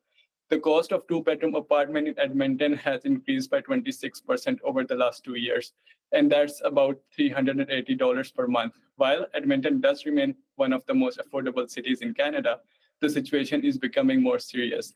The district plan is a crucial step in keeping housing affordable and avoiding a housing crisis similar to Calgary's in recent years. So as you may know, the University of Alberta's plan to increase the enrollment by 16,000 over the next decade. I support district plan affecting our campus because they provide opportunities for higher density housing, especially in higher demand areas like around the University of Alberta and LRT station and other high traffic nodes identified. We urge you to pass the update on the district plans to reflect our city's growth and evolving need. I also want to specify that as part of this ongoing conversation, that what students are looking for and prefer is a shared 2 or 3 bedroom housing. So there was a study done by Rental Canada, and they examined the cost of rental housing near major campuses versus the rest of the community. So what they found for U of A was that it highlighted that U of A is a place where off-campus housing is at a premium. While studios and one-bedroom apartments near U of A are similarly priced as compared to other parts of Edmonton, 2 and 3 bedrooms are significantly more expensive. For some context, it costs $1,845 on average to rent a 2-bedroom housing near university as compared to $1,718 in community on average. As well as for 3-bedroom, it costs $2,354 to rent near university as compared to $1,979 on average across the city. This indicates increased demand for shared housing near the university. I highlight this because I want to emphasize that students often rely on shared housing because it is less expensive than living in studios or 1-bedroom apartment. This needs to be a continued consideration in proximity to the university as we plan to keep up with the student growth, which this district plan can set the stage as it plans to focus on higher density development in district nodes and corridors. For years, during consultations, we have advocated for mixed-use development that combine residential, retail, and recreational spaces, creating vibrant, student-friendly neighborhood. The Scona district plan make a note of improving cycling safety and infrastructure, which is essential for students. Additionally, providing diverse housing options beyond main streets and maintaining flexibility in this district plan is crucial. This allows us to adapt to future growth and changing needs, as explicitly noted in nodes and corridor maps. In summary, the Scona district is one of the most densely populated area. As the city grows, the Scona district will continue to be a focus area for population and employment growth through redevelopment and infill. The Scona district plan directs the most substantial development opportunities to northern corridors, such as the Southgate district node, the White Avenue and Calgary Trail corridors, and the 99th Street secondary corridor. So thank you so much for your time and consideration. I urge you to pass the Scona district plans to ensure a future that supports affordable housing, reliable transit, and vibrant communities for all Edmontonians, but especially our students. Thank you. Thank you so much for joining us. Next, we will go to Sheila Fimester. Thank you once again. According to recent news reports, Edmonton's share of the region's non-residential properties has dropped from 72% in 2008 to 60% in 2022. In other words, industrial, office, and retail businesses have either moved or new businesses have chosen to locate in surrounding communities. You have been told repeatedly during public hearings that your new zoning bylaw, these district plans, and high taxes are making Edmonton an unattractive place to invest, live, and work. The city plan supports placing residential closer to their places of employment.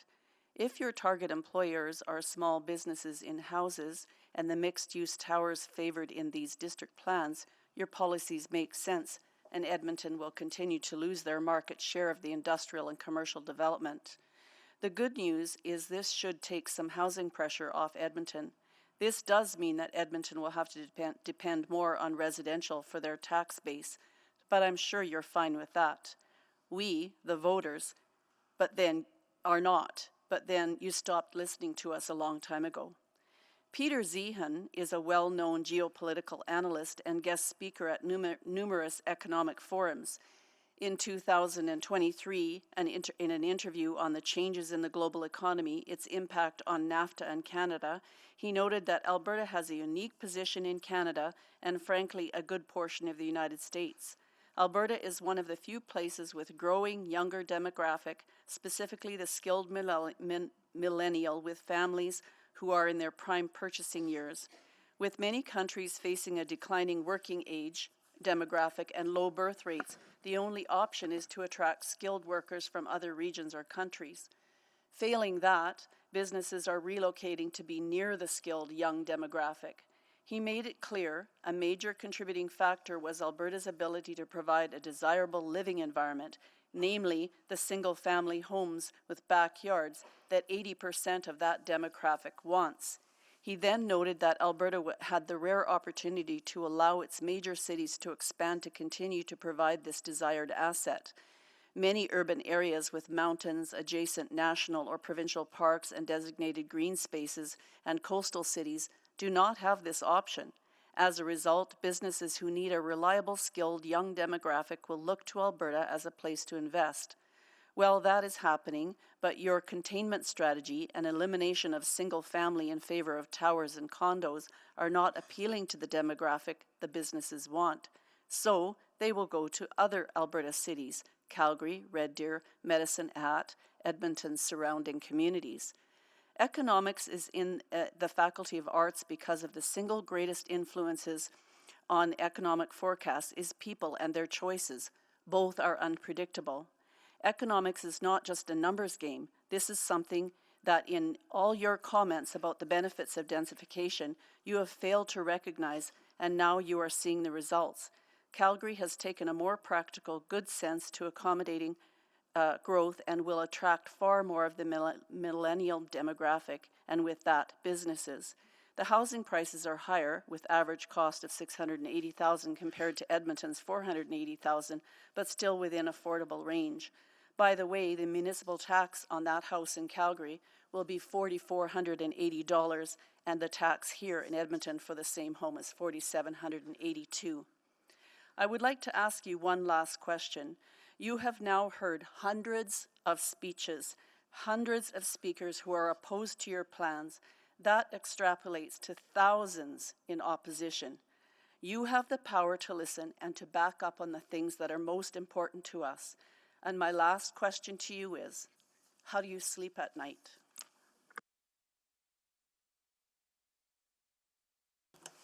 Thank you so much for joining us. We'll next go to Jesse Sonef.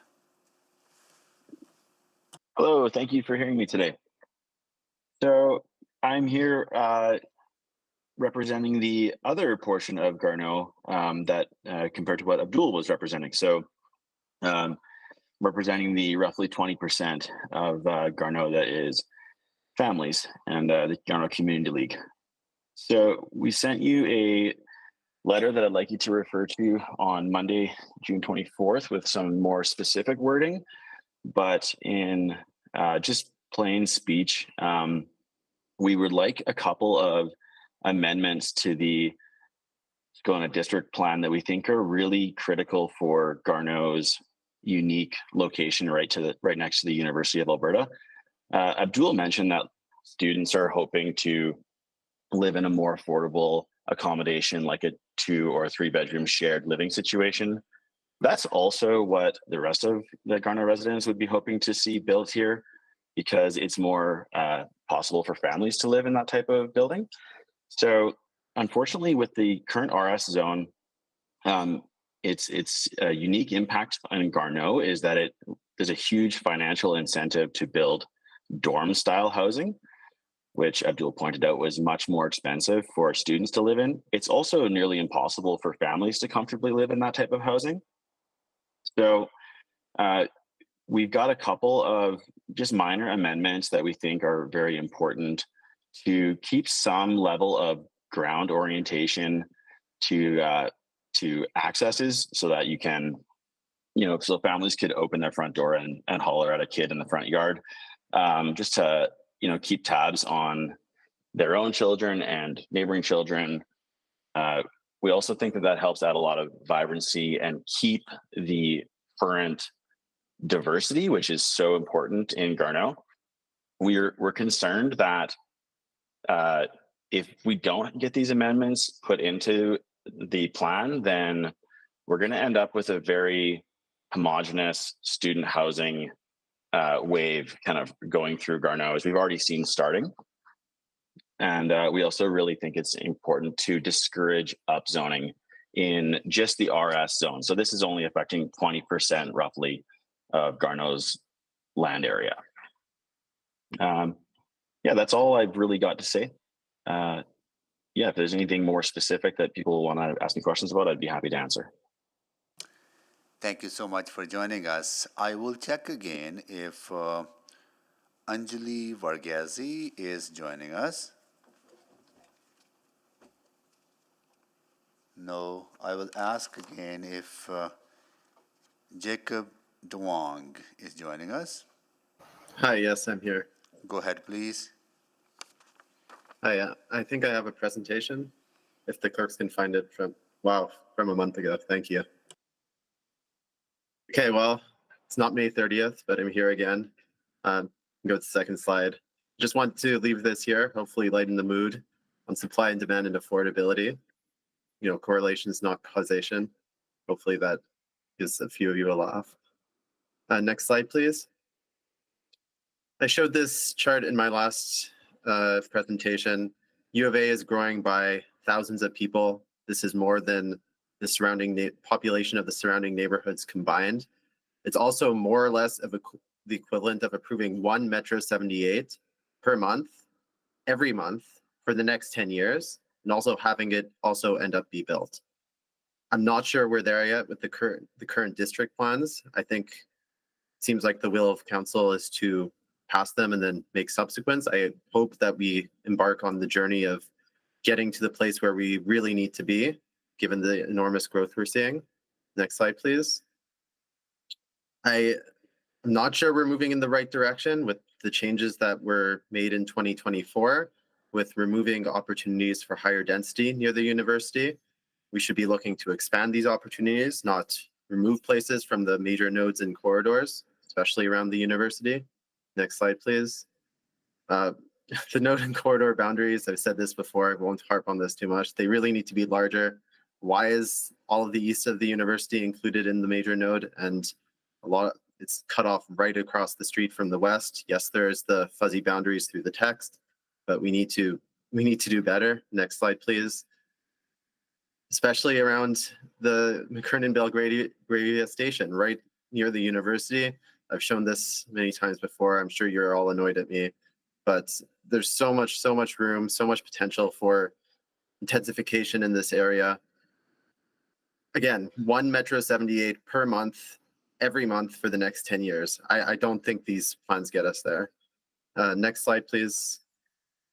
Switching tunes a little bit. If we look at, for example, the White Avenue corridor, just want to focus on this a little bit. Next slide, please. The node and corridor boundaries go about 2 blocks to the south and another 2 blocks to the north. These happen to be the streets that contain the most low-rise apartments that are the most affordable housing in these neighborhoods. So we're saying these are fair game for redevelopment for mid-rise, knock down a low-rise apartment building to build a mid-rise, but the streets that are primarily houses aren't. Next slide, please. And that's just another one of those streets. Next slide, please. But yeah, once you get to 79th, it's not in the major corridor anymore.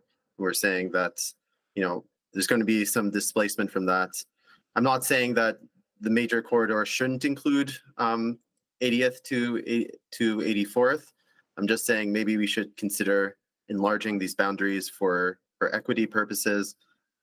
We really shouldn't be making it easier to knock down a low-rise apartment building to build a higher apartment building than to knock down 5 single-family homes to build homes for 50, 70, 100 people. Next slide, please. Yes, fast growth will be disruptive. We don't have the choice whether people want to move to our city or not.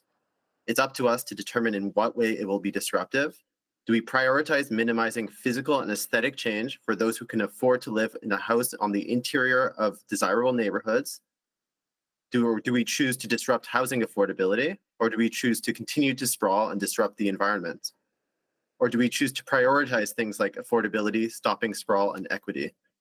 At some point, we'll have to be honest with others and ourselves to the effects of growth and the actual choices we have to make. Next slide, please. And here's the view from my window. You can see I live on 76th Avenue. This is a secondary corridor. And the 8-story apartment building, the seniors' home, is right across from me. It's not in the secondary corridor, and it's fine. The life goes on. I love having this here. It doesn't ruin my life. It doesn't ruin the neighborhood. We have to get used to these kinds of developments. Next slide, please. I'll end with this. Again, my life goes on. I love living in my neighborhood. An 8-story apartment building in the middle of the neighborhood is fine. We have to stop wringing our hands over this and just be honest with ourselves and the public. Thank you. Thank you so much for joining us.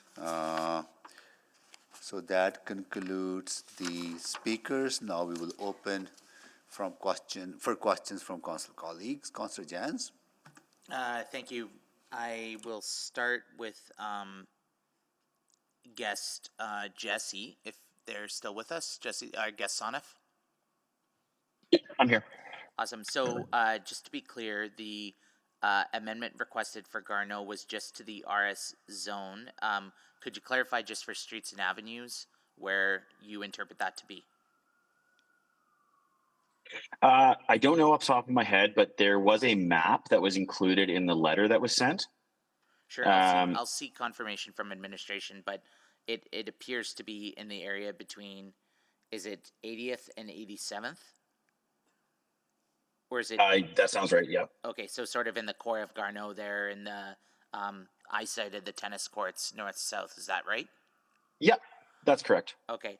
I think I read the amendment and I sent it to my colleagues, and the thinking is preservation of some homes with a combination of yard space, front-facing, or not front-facing, but yard-facing amenities, so easier for kids, easier for maybe 3-bedroom or 4-bedroom unit, and sort of the intention is to see an amendment like that requiring that kind of housing typology into that part of Garneau. Is that correct?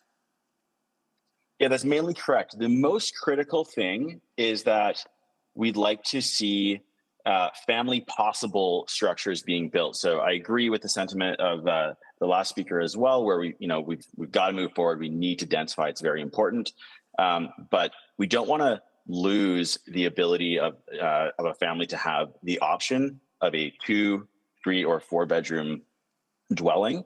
And that's something that we're at risk of right now. So, as we're seeing our little single family houses come down in place of, like a mid-rise or a more medium scale structure, a missing middle structure, we just want there to be some child friendly amenities. And we want to make sure that there's a minimum of 2.5 bedrooms. Economics, I mean, ballpark, if we were to build something like that, a 2, 3, or 4-bedroom structure on a lot, say, on 85th Ave, what do you think that would retail for? Or do you think that would be in the price range of many young families? Yeah, I think that totally fixes a huge problem where, most families can't afford a single family home in Garneau because it's just too expensive. But so this would mean that you could take a lot where we currently have one home, knock that down, and put up either a 3 or 4 unit row house that would accommodate this type of building. And yeah, it would be, like sub 750 kind of range, which is like still expensive, but it's way less than like average, like 1 point something that is currently happening. How do we reconcile in many neighborhoods the single family homes were there for toddlers, but now the toddlers have left home and gone off to university or whatnot, and now I think of many single-family homes in the area we're talking about are not occupied by people with children, but seniors. Right. So the housing typology that we think this amendment best suits is a very flexible housing typology. So it's something that we're hearing from the student union, we're hearing from other folks that they want this type of building as well, with the 2 to 4 bedroom kind of range. So it's not that we're wanting like single family home on a lot to exist anymore. That's not what we're asking at all. I just want to be really clear on that. We're just asking for family possible buildings where it's, we're really scared of just being overtaken by only 1 bedroom dorm style structures. Yeah, for sure. There's a huge financial incentive for that. So we think this corrects just that part of it. Yeah, and there's still there's still a question of what the university needs to do with their lands to help in their long range plans to help contribute as well. Right. Okay. Did you, just because I have you still from Garneau, do you have any feedback on the area east of 108th Street to 105th Street? Like it's many of those 3-story apartments. I see it's exempt. Like what Jacob was referring to? A little bit, yeah. Yeah, I mean, I see that. I see the importance of those mid, and low rise apartments. So, no, I mean, I guess I don't have a lot of specific feedback on that stuff. Thank you. I'm out of time. Thank you, Councillor Jans. Councillor Hamilton. Hi, thank you. I just wanted to, I know that there was Ms. Lavelli. My apologies. I didn't grab your name on we have sort of an evolving speakers list. I just wanted to, I can't speak too much to the Wedgwood issue since we're talking about the Scona district plan, but are you aware of some of the information that the city has provided with respect to what the timelines might be for the public hearing process on the Wedgwood Park issue? No, I'm not aware, but my son, who just moved there like a few weeks ago, couldn't come to the meeting, so I thought I would come and speak to him. But I think he's getting involved with the Wedgwood community Heights area. And yeah, do you have, is there information on the city website? Yeah, I believe on my own website, I've been posting updates about the process, and as well as through social media. And we did some community information sessions, one in February and one a couple of weeks ago. So there is information available, and we can connect offline if you'd like to understand sort of the timelines a bit better on that. Okay, thank you very much. I would appreciate that. No problem. Yeah, if you wouldn't mind, you can reach out to my office. It's just my email address is firstname.lastname@edmonton.ca. So we're happy to follow up offline. Okay, I will. Thank you. Thank you. Take care. Thank you, Councillor Hamilton. So that concludes the questions to members of the public. Thank you so much for joining us. Please, you can step back into the public part of the gallery. With that, I'll go to council colleagues if they have questions to administration.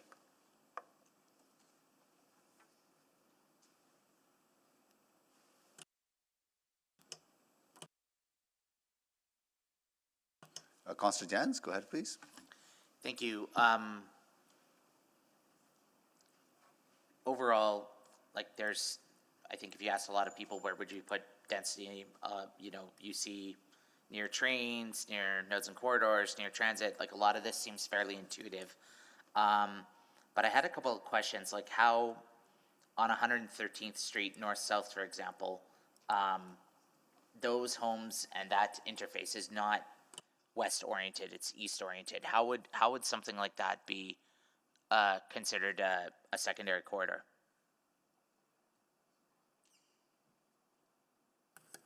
Yes, so we're talking the west end of Park Allen neighborhood, is that correct? Yeah, West Park Allen. Yes, yeah. So when you look at the nodes and corridors throughout the city, there's definitely some of them that lend themselves to redevelopment.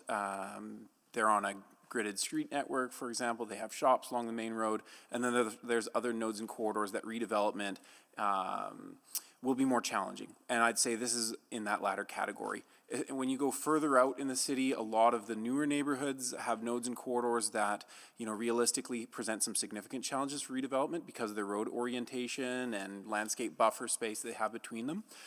The city plan's description of secondary corridors says that they're not going to all become sort of a continuous shop fronts and apartments sort of development. They'll be discontinuous. So in places like 113th Street west of Park Allen, what you probably expect to see for redevelopment might be at the corners where there's access into the neighborhood. Maybe those are sites where you could accommodate that style of development.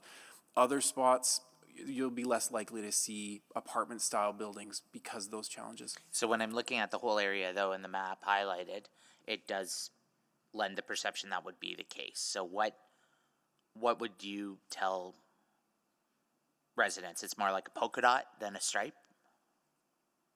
There are policies and words on the page, so to speak, that also direct this in terms of access to properties and whether that would support or lend itself to redevelopment or not. But in terms of like polka dot or stripes, then I think just a discontinuous line is probably the best to describe that.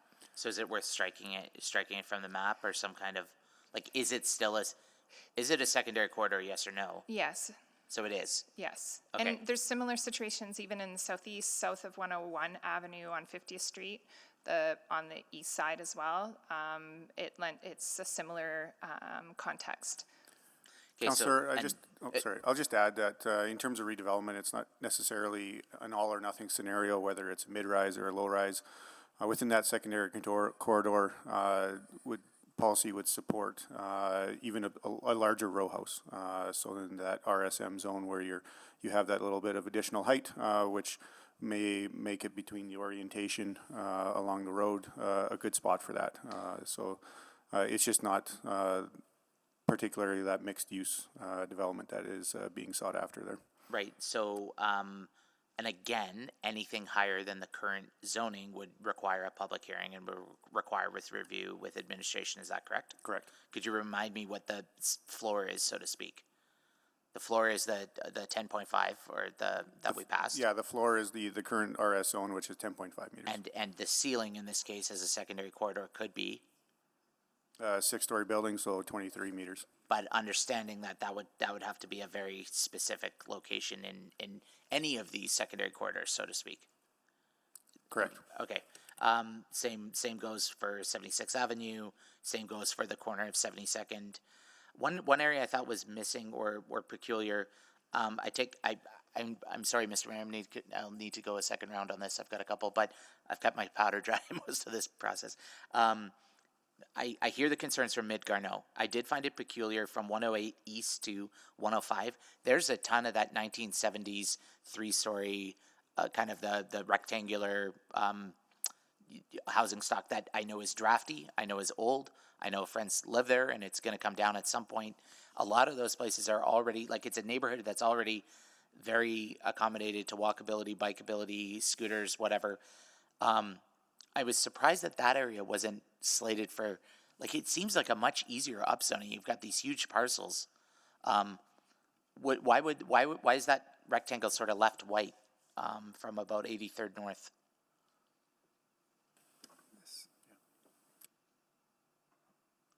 Like, wouldn't it make sense to sort of start from strength? Why don't we just wait here, go for the second round, right? Okay. So yeah, I'll hold. I'm pretty sure they'll remember your question, right? So I'll move the second round. yes. Okay, please vote. Apologies, do we get a seconder on that? Second. Thank you. We have all the votes. Display the votes, please. All right, it's carried. Okay, Councillor Jans, now to your question. Same question. Yeah. So our starting point for the project was to draw upon the nodes and corridors used in the city plan. The city plan identifies a primary corridor running along 82nd Avenue, and so we use the parameters that the city plan gives when drawing those geographies. So if I understand your question correctly, you're saying why is there sort of area going up to Saskatchewan Drive down to 84th Avenue that's outside of any node or corridor, right? That's correct? Yeah, so I guess how I would best explain this is we were working with corridors. We weren't expanding these corridors to be, to the width that would require. Obviously, there is high-density development, say, all along Saskatchewan Drive, and we believe that we have policies within the district policy that support redevelopment, even in this area, given the zoning is in fact in place for a lot of these parcels for more development than is currently present with those older draftier buildings. Sorry, could you elaborate? Like, in other words, something that's 3 stories now may already be upzoned to 6 or 8 or something. Correct. So, I mean, a lot of the apartment buildings, sort of those 2.5-story apartment buildings that you find from that particular era, under their current zoning, they could already double the size of the building. Okay, so functionally that area could be just as dense or more dense than the area south of it. Yes, there's a lot of redevelopment opportunity built right into the base zoning in this area. Okay, so back to the other question about family-friendly units. Could admin remind me, we just passed something about ground-oriented buildings need to have an exit. So that current amendment would be, well, either way, yeah. What's coming either to public hearing or was just approved at public hearing was that buildings over a parcel wide, so about 15 meters, would require individual entrances if they have units on the ground. So potentially a lot more of those townhouse styles. So how would that help, or would it help or not help the concerns raised by the Garneau folks in the area west of 109? Like the RS So yeah, stuff. it depends how the unit configuration is. A lot of the times those row house units at the base are 3 bedrooms plus. Sometimes there are 2. In terms of helping that issue around family friendly and requiring different types of units and styles of units, administration's opinion is that it would have to take a very heavy-handed approach to ensure that occurs, which is counter to what the work through zoning bylaw renewal and district planning is trying to achieve. And by that heavy-handedness, I mean even requiring 3 bedrooms in the area, that doesn't stop anyone from just renting each one of those individual bedrooms out to individuals, students or what have you. It is, as you mentioned, a very demand-heavy spot in terms of its location to the university, and we can use a comparison to Oliver next to downtown. We haven't looked to preserve single-family housing next to downtown other than little blocks that are of heritage significance. So it's a very similar or an analog to the two. It's essentially that second downtown. So on the, yeah, so it may not be a text amendment. I may be looking at a subsequent here because I share the values that, we want to find ways to have a diversity of housing types in the area. We want to make sure that we have options and amenities and those pieces. I wonder, however, have we? Yeah, I'll need to work on something there. I just want to jump over to one other piece. With regard to Southgate's station, it's interesting that they go quite far north, but only a little bit west. Could you clarify the thinking there? Because it seems 51 is included. Yeah, so what we're looking at when we draw the boundaries for these things is in part about access to the site. So when you're west of 111th Street, access to those sites, even if they're in proximity to the LRT, is quite difficult for vehicles or for other modes. And so it becomes difficult to put larger scale development there relative to options north, where you have sort of more of a grid and large sites to work with. Okay, thank you. Thank you so much, Councillor Jans. All right, any other questions, colleagues? Okay, seeing none. Can someone, Councillor Jans, you want to move the? No. Okay. Councillor. So moved. Councillor Wright. Second. Second by Councillor Salvador. That's moving a first reading, right? Okay. All right. Any amendments, Councillor Salvador? Yes, I'll move that Charter Bylaw 24010 Scona District Plan Schedule A be amended to reflect a name change of the 118th Avenue District to the North Central District throughout. Second. Thank you, Councillor Stevens. So please vote.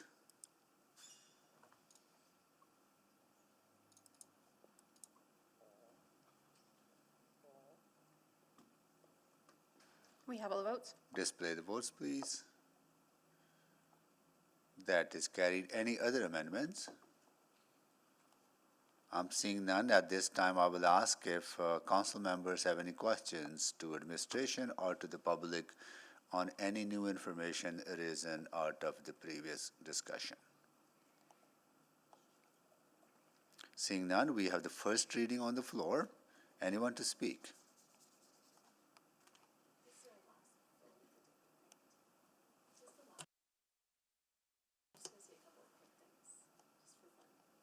Go, Councillor Stevenson. Go ahead, please. Thank you so much. Recognizing that this is the last vote that we'll be making this public hearing, I just wanted to reflect a bit on what I heard from the public and from my colleagues as well. And, you know, surprisingly, I heard a ton of agreement. I heard a ton of concerns and issues raised by community members about the challenges that we face, a desire for strong core services, well cared for public spaces, attractive and affordable places to live, and stability in our taxes. And I just, you know, was reflecting on how I share all of those priorities. I see all of those challenges as well. So again, just want to be clear that those are heard and those are shared, and that the actions that we're taking are intended to address those. I think that the planning framework that we've been discussing and approving really helps us to get there and provides greater resilience for our community moving forward. So again, just want to thank everyone who's spoken as part of this process. And again, thank you to administration for responding to many of our questions. That's it. Thank you. Thank you. Councillor Jans, can you take the chair? Taken. Very quickly as well, big thank you to administration and all the public presenters for joining us over the last this is the fifth day, right? Sixth day of public hearing on this, right? So it takes a lot of time, a lot of commitment on the part of the public to stay engaged for that long. And some of them actually been here for all 6 days. So whether we agree or disagree, we appreciate the engagement that you have with the council, and this is a democratic forum that you get to enjoy and participate through and influence change in your community. So thank you so much to each and every one of you for joining us in this conversation, and also a big thank you to administration and my colleagues for working through the process for 6 days. Yeah, exciting stuff. I hope this inspires you to run for office. Right, so.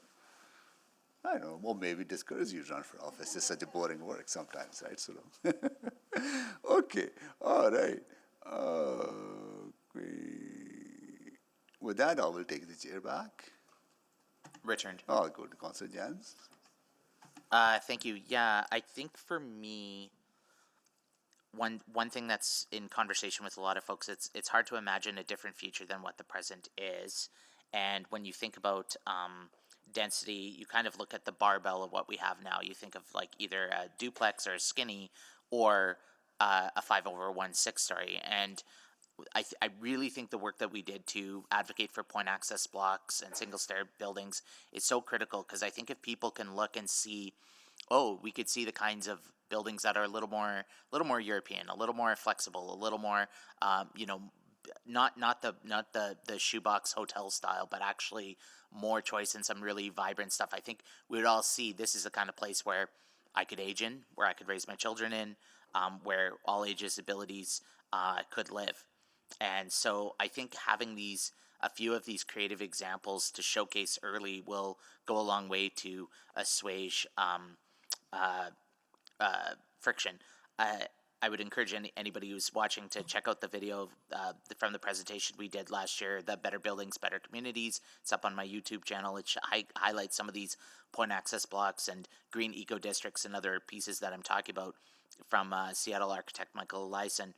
I also want to highlight that some of this looks quite aggressive right now, but it's going to be over a multi-decade horizon. I look at some of the areas where people have wrote me and said, oh, does this mean I'm going to get an 8-story next door? And they're a long way away. They're not even included in this map. So sadly, I still think we're going to have to unravel some untruths about where exactly, like if you're on 106th Street and 23rd Ave, let's say, I'm just picking a random street here, a random location, 108 and 73. It may be a long time until you see that kind of densification. In fact, you may not see it in all of our lifetimes. So I think the time scale is really important to highlight. I think the flexibility in new kinds of buildings and better buildings is really important to highlight. I think I really want to have some further conversation about the nodes of the U of A and exactly what we can do as a city to support and partner and grow housing opportunities on the U of A lands. They're a major landholder in this area. I think the West 240 work is a good start, but when I look at main campus and I see that massive node in the district, I wonder what else could be done, especially around the student housing question that the university is a key partner in. I want to have more conversation about the family-friendly housing question. This, I know we talked about in, I think, the first month, I think it was the first public hearing of our term, maybe there was the proposal for student assets at a 30-story tower of student housing on White Avenue on 110th Street. And I know we had a bit of a debate then about what we can do to ensure that it's not just one-bedroom bachelor-style suites, but we also want to make sure that we do have 3 or maybe one day 4-bedroom units more available, and point access blocks and single stair is part of that, but also other housing choices. So yeah, I still think there's a few other tweaks that I'd like to talk about, but for now it's where we still have to hear back from EMRB anyway prior to third reading and the opportunity for subsequent motions. So I think it's a continue for now, but a to be continued. Thank you. Thank you, Councillor Jans. Okay, Councillor Wright. I'm just going to say a few words to close. Don't normally do this. But I too want to thank administration. I want to thank all the speakers that did come, whether in opposition or support, whether they offered suggestions or just concerns, recommendations. I also want to thank those that didn't come to speak, because I think that's an indication that people are satisfied with the direction that administration and council are taking based on the city plan, which has had, I think, strong engagement in the past. So I appreciate that as well. I appreciate the comments and that we also get through our email, through meeting with residents out at events or community engagements. So really, I think it's the input of all, whether you attend a public hearing, whether you just give me a phone call or talk to me on the doorstep. So thank you for everybody's work on this. Appreciate it. And that's it. Thank you, Councillor Wright. So please vote.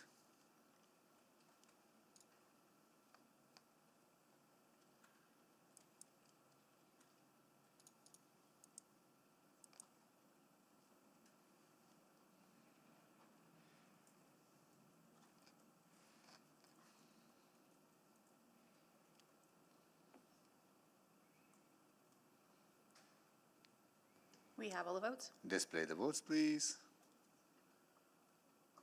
That is carried. Councilor, you want to move closing? I will move closure of Charter Bylaw 24010 and Bylaw 24110. Second.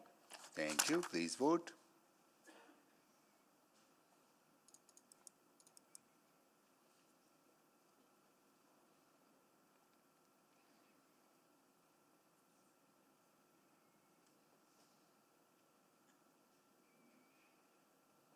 We have all the votes. Display the votes, please. That is carried. Councilor, do you want to move the second? I'm sorry, I will move second reading on Charter Bylaw 24010 and Bylaw 24110. Second. Okay, please vote.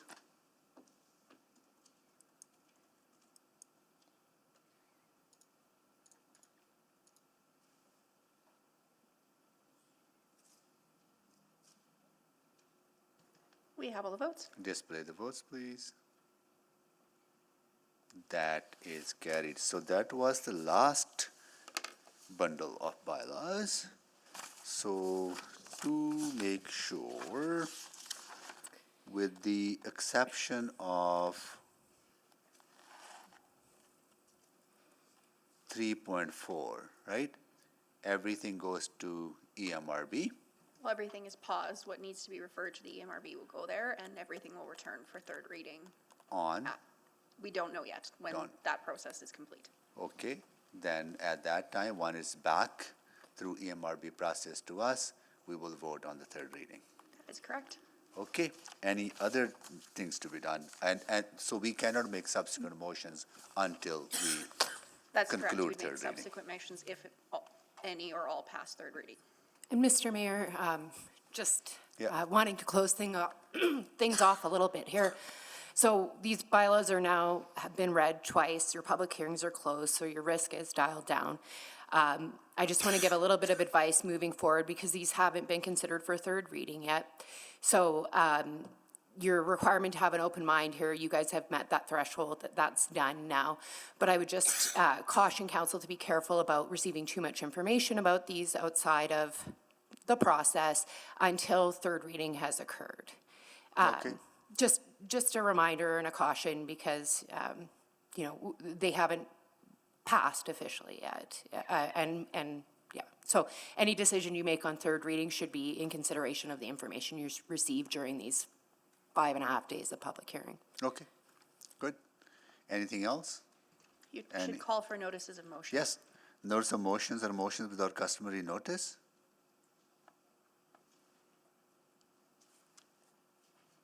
I'm not seeing any, and we are adjourned at 11:57.